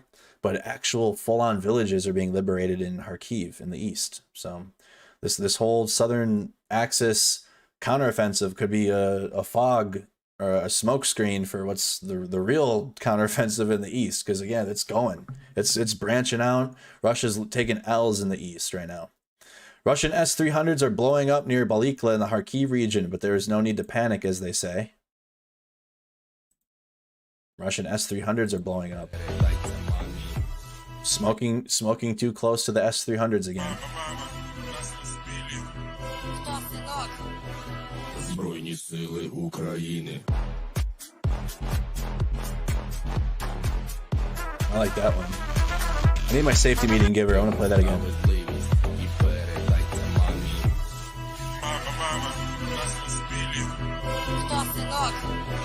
Збройні сили України.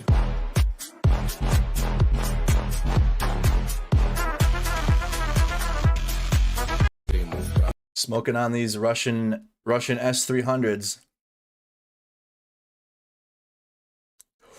So it happens. This is a 420 friendly stream, by the way, chat. 420 friendly. Comment your strain you're smoking on. Orc hunters are all 420 friendly. Also, shout out to our recovery and those that are practicing sobriety to live a better life. Shout out to you. You are just as welcomed. Army is already in Balikla, Kharkiv region in eastern Ukraine. The Ukrainian counterattack in this area was so swift that even the Russian mill bloggers called it sassy. One of the Ukrainian soldiers says, "We are at the bus stop in Balikla right now, waiting for the bus to Belgorod." Nice. Сидим в Балаклее, ждем маршрутку. Balakley. Maybe that's Balakley. Is that how you say it? Сидим в Балаклее. All right, Balakley. I'm going to say it like that from now on. Ждем маршрутку на Белгород. Waiting at the bus stop. Героям слава.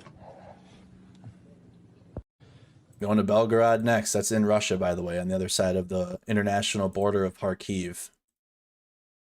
Half of Belgorod is without electricity after what appears to be a Ukrainian attack on its central electricity distribution center. Or station, I mean. Man. This is in Russian territory. Not Russian occupied territory in Ukraine. This is in Russia. Pull it up on the map real quick so you know exactly where in Russia this is. Because Russia's big as hell. Alright, so we're going to go over here into the northeast and Kharkiv because we got as much as... Well, ironically, I've been saying for the last few weeks that there hasn't been anything going on in Kharkiv. It's been very much a war of attrition, and it has been. There hasn't been any changes, and now it's just like, bam, Ukraine's liberating villages, like moving on the east now. Extending that border, extending that front line in Kharkiv. There's Belgorod. Here's Kharkiv, Balikla. I'll highlight it in the circle, in the green. Here. Kharkiv, here. Counteroffensives moving south. Then hop on the train right to Belgorod. That's in Russia. Okay, this is Russian territory. This is Russian. The red is just Russian occupied territory within Ukraine. Everything else north of that is Russia. Thanks you to the Orc Hunters for sharing videos to the Discord. Captured Russian BMP-1 to the 20th Guards Combined Arms Army. Also join our Telegram channel, y'all. It's in the description of the stream. I manually send out the stream to the Telegram channel. So if like YouTube doesn't notify you of this live stream or any of the posts that we make, I chat in there. We have a chat group called the Orc Hunters on Telegram, and I'm in there commenting and people are chatting away. Join the Mercado Media Telegram channel and you'll get linked to the Orc Hunters group chat as well. Captured Russian BMP-1 from the 20th Guards Combined Arms Army. Let me turn that down some.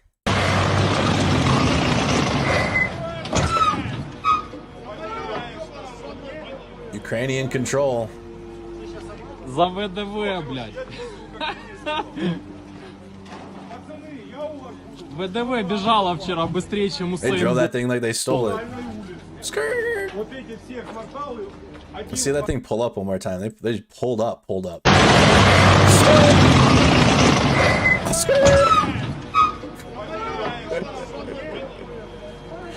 Pulling up to liberate your village like...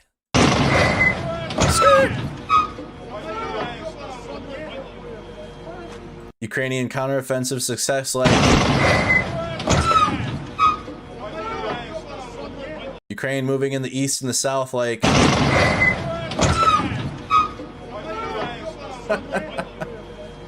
Brakes work. It's a good video right there. Pulling it up. All right. Now let's just go into the Ukraine war timeline.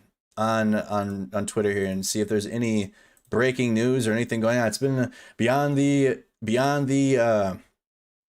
counteroffensives in Kharkiv. There hasn't been much to report widely. You know what I mean? There hasn't been much changes from day to day beyond the Ukrainian successes in Kharkiv. All right. So we posted a video. That's nothing to do with Ukraine. We got siren alerts going off right now. Mykolaiv, Nivograd, Poltava, Sumy Oblast. Ukraine siren alert here in Mykolaiv, Cheratsky, Kharkiv. So right now the Russians are launching they're launching artillery barrages at Ukrainian cities right now within the last 20 minutes. Kharkiv Oblast, Ukraine siren in Donetsk, Zaporizhzhia, Mykolaiv. So it looks like every major city in the front line in the south and in the nope, just in the south.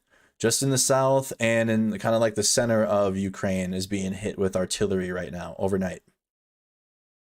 I am streaming The Last of Us tonight. I got it to work. I spent 5 hours fixing my stream to be able to work tonight. So yes, we'll be playing The Last of Us tonight. I'm sorry I didn't get it to work last night. Looks like an active shooter in Memphis right now, y'all. Even the Russia-Ukraine conflict shared it. What's going on in Memphis? Do we need to take a moment? The Russia-Ukraine conflict posted it. Well, we posted it too. Follow Mercado Media on Twitter quick. Let's just shout out to the mod team at Mercado Media, keeping the news out there while I'm live. Update in Memphis. A shooting suspect, Ezekiel Kelly, now in custody according to DeSoto County Sheriff's Office. He was arrested after wrecking near Ivan Road and Hodges Road.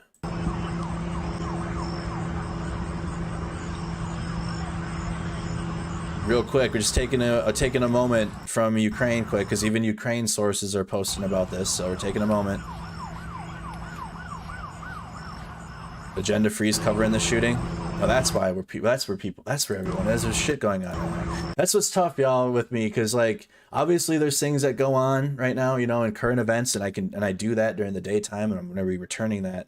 But I'm focused on Ukraine at night, so I can't really break away as much.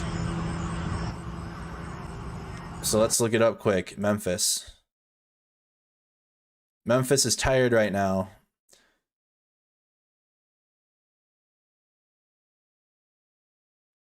I hate Andy No. Headed to Midtown. Wow, this was all going on in the last couple hours.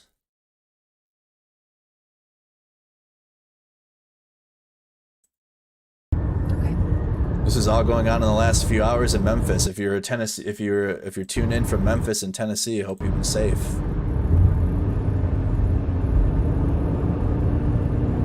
That's old news now at this point. See, this what's tough with this is I don't know what's the newest information at this point. Let's go to latest. No, let's actually go to an article. I don't know what's going on. We've been tuned into Ukraine for the last hour. Live, man wanted for active shootings across Memphis is now in custody. Okay, he's in custody. That's the latest. He's not on the run anymore. So I don't want to show that video as if he's still on the run. Memphis, Tennessee, a man is in custody after multiple active shootings across Memphis Wednesday night. Is this the video? Is this the dude that I think I was tagged in these videos before I went live and I just didn't pay him mind?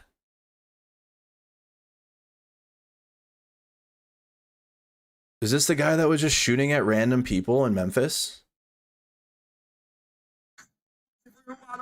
I was sent these videos. All right, you just went live killing random people in Memphis. Memphis police issued an alert warning to be on the lookout for a man who was wanted for multiple active shootings across the city. They said they received reports that he was recording his actions on Facebook. Police initially said Kelly was occupying a light blue Infiniti with a red dealer tag and a rear window busted out, but later said Kelly carjacked a woman on Popular and took off on gray Toyota SUV with an Arkansas license plate AEV63K. Witnesses told WREG the victim was shot.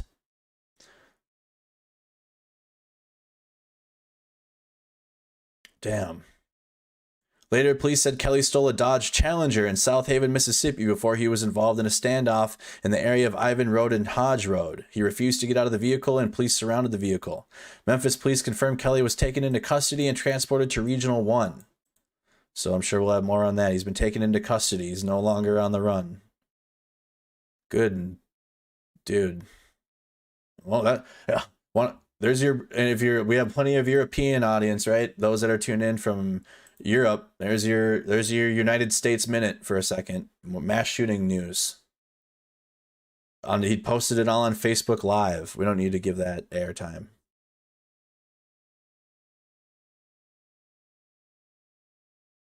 Let's go to local Memphis. Memphis Facebook Live shooting suspect in custody. The scene we keep showing you here is the live picture of Poplar and Auburndale, where we do know one victim was shot and killed, but you can see over the course of time here, since we've been talking to you, a lot of the police presence there has left as they have finished gathering clues about to what happened. So let's go back to Yvonne. Yvonne, I understand you have some new information for us. This audio is at like 3 decibels. Hey, Richard, we just have a better look for you, if you will. Again, we're at Lakeview and Sedgwick, not very far from Hodge. No, I'm not going to. People were told just a short while ago to shelter in place, like you've been mentioning. I'm not going to show any of those videos at all. Shelter in place has been lifted, but this scene is extremely busy. We've seen multiple police officers and cops, undercover cops, as well as state troopers here as well. To give you an idea of just how secluded this area is, it really is just a 2-lane highway. To the left of us, you can see Blue Light Lounge. It looks like that's a lounge back there to the left of us, but also you can see police officers and police activity just right here in the middle of this road. We do know that there is a neighborhood nearby that people can usually cut through this street and actually get home. They're not able to do that right now. Police are detouring traffic. They're asking people to turn around and find an alternate route. Okay, so the gist of it is, if you want to go watch the live coverage going into the overtime news of it, because that's, again, he's been arrested. He's been as of 34 minutes ago. He's taken into custody. So we'll have more on that. Miles, okay,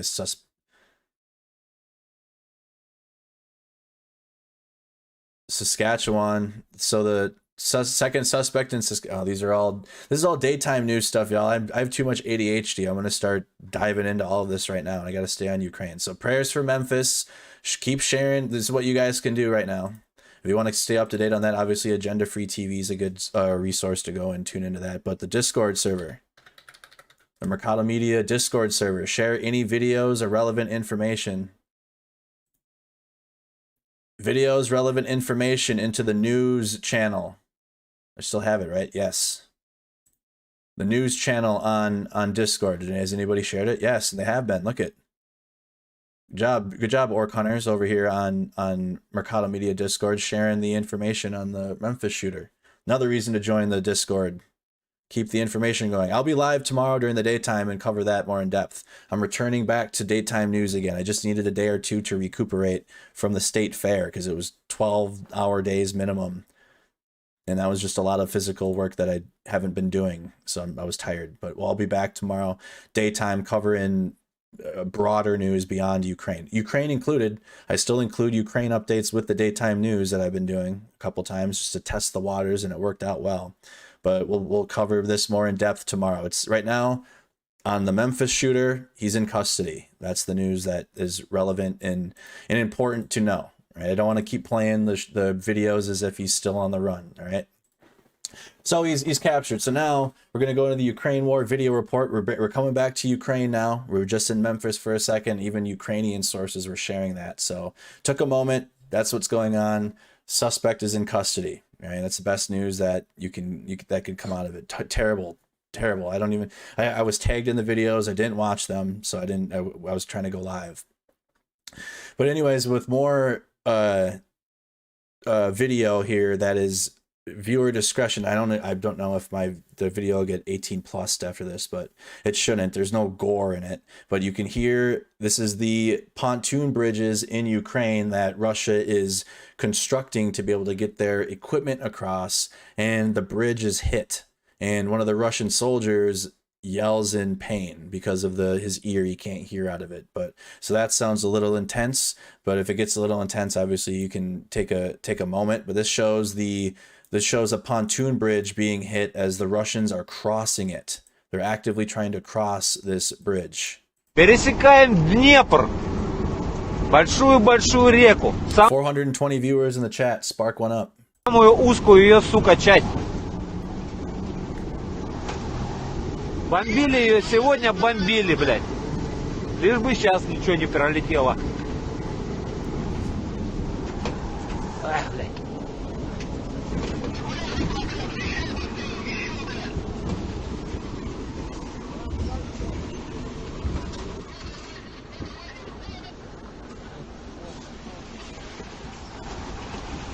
Again, viewer discretion.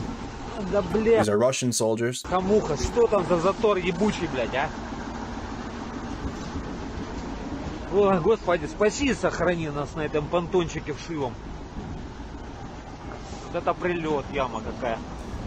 Real quick, we had a super chat from Mertz, $5. I think the tactic in the south is to draw them in, which they've done, block supplies, which they're doing, wear them down. The Russians are already wore down. Then big land grabs. The big land grabs are sus right now. I don't know about that, but I'm with you on everything else. Meanwhile, exploit weak lines created elsewhere. I agree.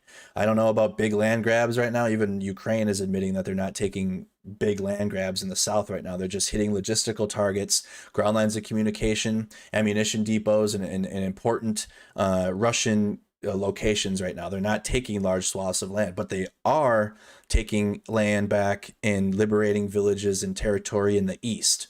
So while I feel that the southern counteroffensive is yes, it is important to the Ukrainian mission, but I think it's a smokescreen for what's really happening in the east, because the Ukrainians are they're crossing the river in Seversky Donetsk, and that's a huge deal. Like they're taking risks to cross that Seversky Donetsk river in the east that the Russians haven't been able to cross due to the terrain, and Ukraine's pushing it right now.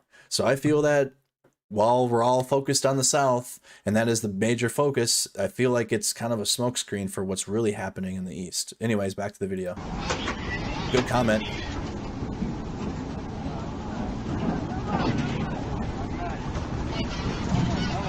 So this is one of the Russian pontoon bridges, and it's about to get hit.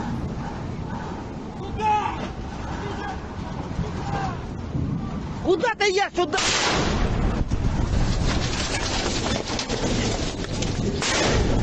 Господи помилуй. А куда валим, ёб? Блядь! Господи помилуй. Блядь!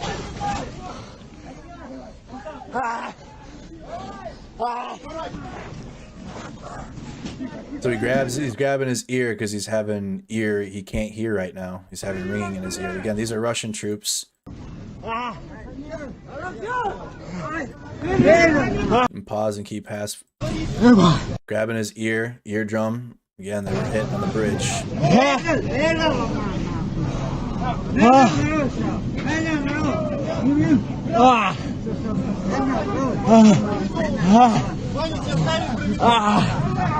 Right, that's the video, and that's the Russians crossing the bridge.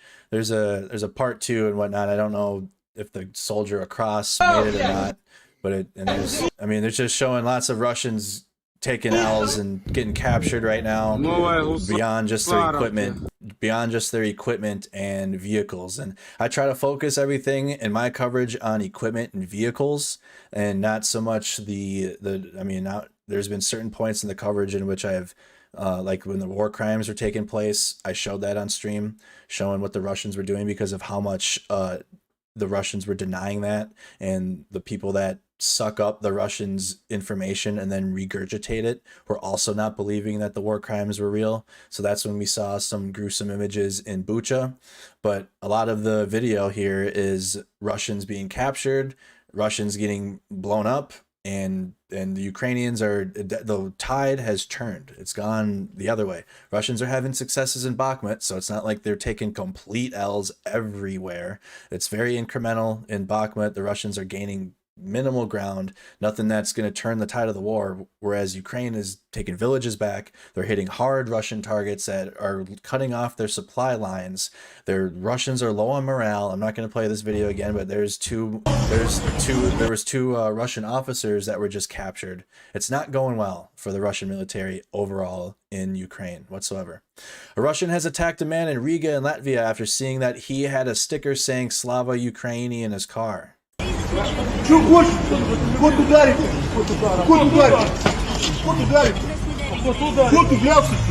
got a Russian Todd here. A Todd is a male Karen.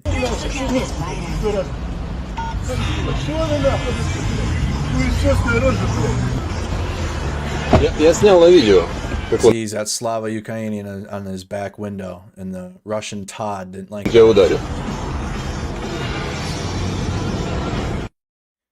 Right? Didn't like that. Сука, блядь. 20-year-old POW. Oh, no, it's POW video. I don't play POW video. Russian drone shot down. Memory card contains video of base.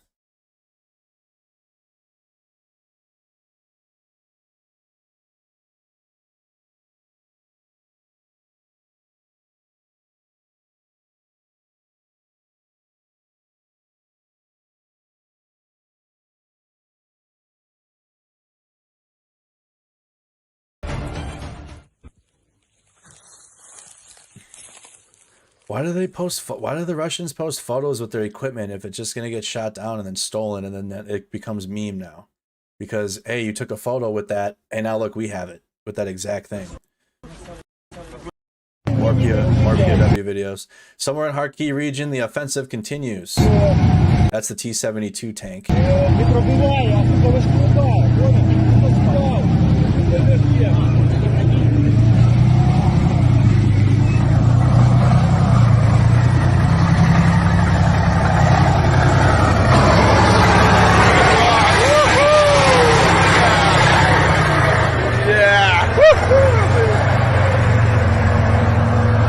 Ukrainian T-72s moving in.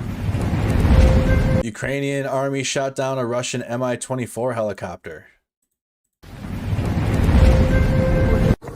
Давай, Игорь! Ну! Ну! Нажимай, нажимай! Давай! Сил!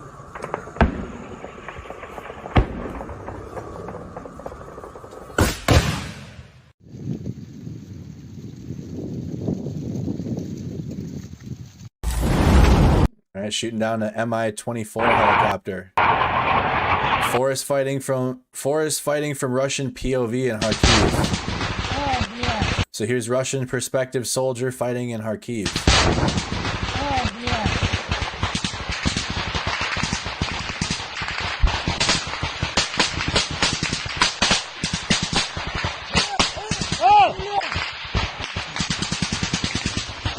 Рот! Открывай рот! Рот! Damn.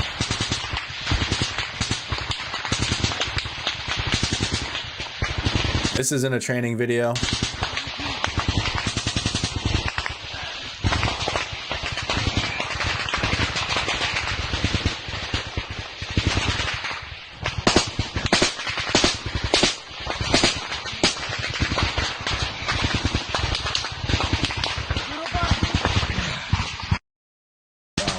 So that's Russians taking fire. Looks like he's hunkered down in a trench fighting the Ukrainian counteroffensive.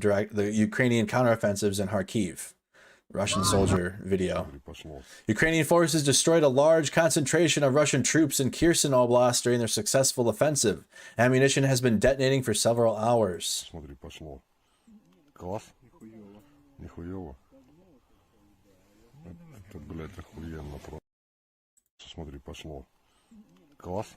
Destruction of ammunition depots. Look at that.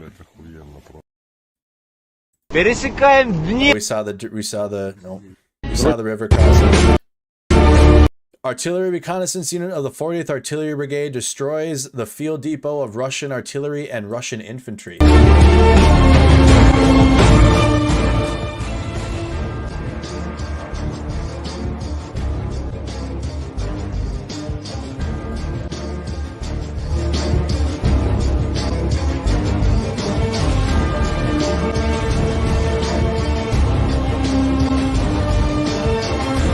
Hey, by the way, I forgot to mention YouTube. Facebook videos have been going off lately. Like the last few streams I've done have gotten like 30,000 views a stream on Facebook, and videos that we're posting, like the map updates, are getting like nearly 100,000 views a video right now. So although we might be slept on YouTube, we're doing very well on Facebook, and I'm hoping that the YouTube numbers start going up to match Facebook, because Facebook's junk.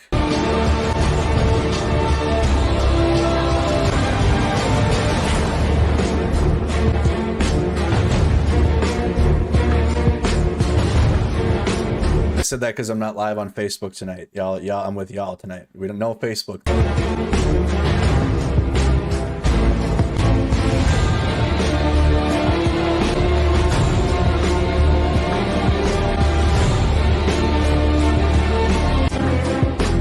There's a drone.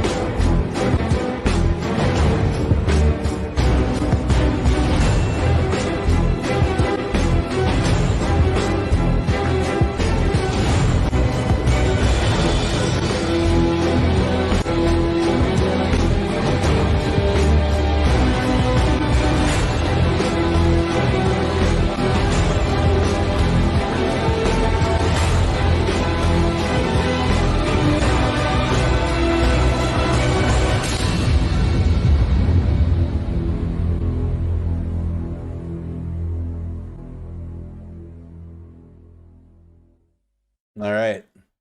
Good video. Good video there. Artillery reconnaissance destroying a field depot. Also, I forgot to show this. But I think that's going to be it, though, for the night in general. No, I don't want that.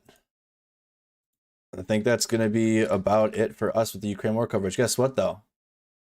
I'm going to be live on YouTube again after this. I'm actually going to be streaming The Last of Us Part 1. Last night I didn't get it to work. I tried for nearly a half hour and nothing would work. I got it fixed. So I'm going to be live at 10:30 in 15 minutes. I'm going to go have a safety meeting, get the map video uploaded to editor Larry so he can edit the video and get it posted tomorrow. And I'll be live again on Snack Squad TV YouTube channel. All right, join us on Snack Squad TV YouTube channel. I'll redirect y'all on the stream. So if you guys just want to hang out on YouTube here, you don't have to do any work or hit the play now button. It'll send you right over to the Snack Squad live stream. Last of Us Part 1 on the PlayStation 5. One more final update with Ukraine from the Ministry of Defense from Ukraine. Let me pull it up. Hold on. I want to pull this up, y'all. If you missed this update. Uh-oh. Or my whole Twitter can just freeze when I'm trying to do something. Or my whole... Uh-oh. No. Come on, Twitter. What are you doing? All right, we'll open a new Twitter. Oh, and my internet just decides to fail right at the end here. What is actually happening? Are you failing? My stream's still going. What's going on? Uh-oh, hold on, y'all. Videos are playing. What is actually going on here? Uh-oh, hold on. All right, we're going to switch over to the maps then. All right, we'll switch over here. I wanted to show this update. My Google Chrome just was not working.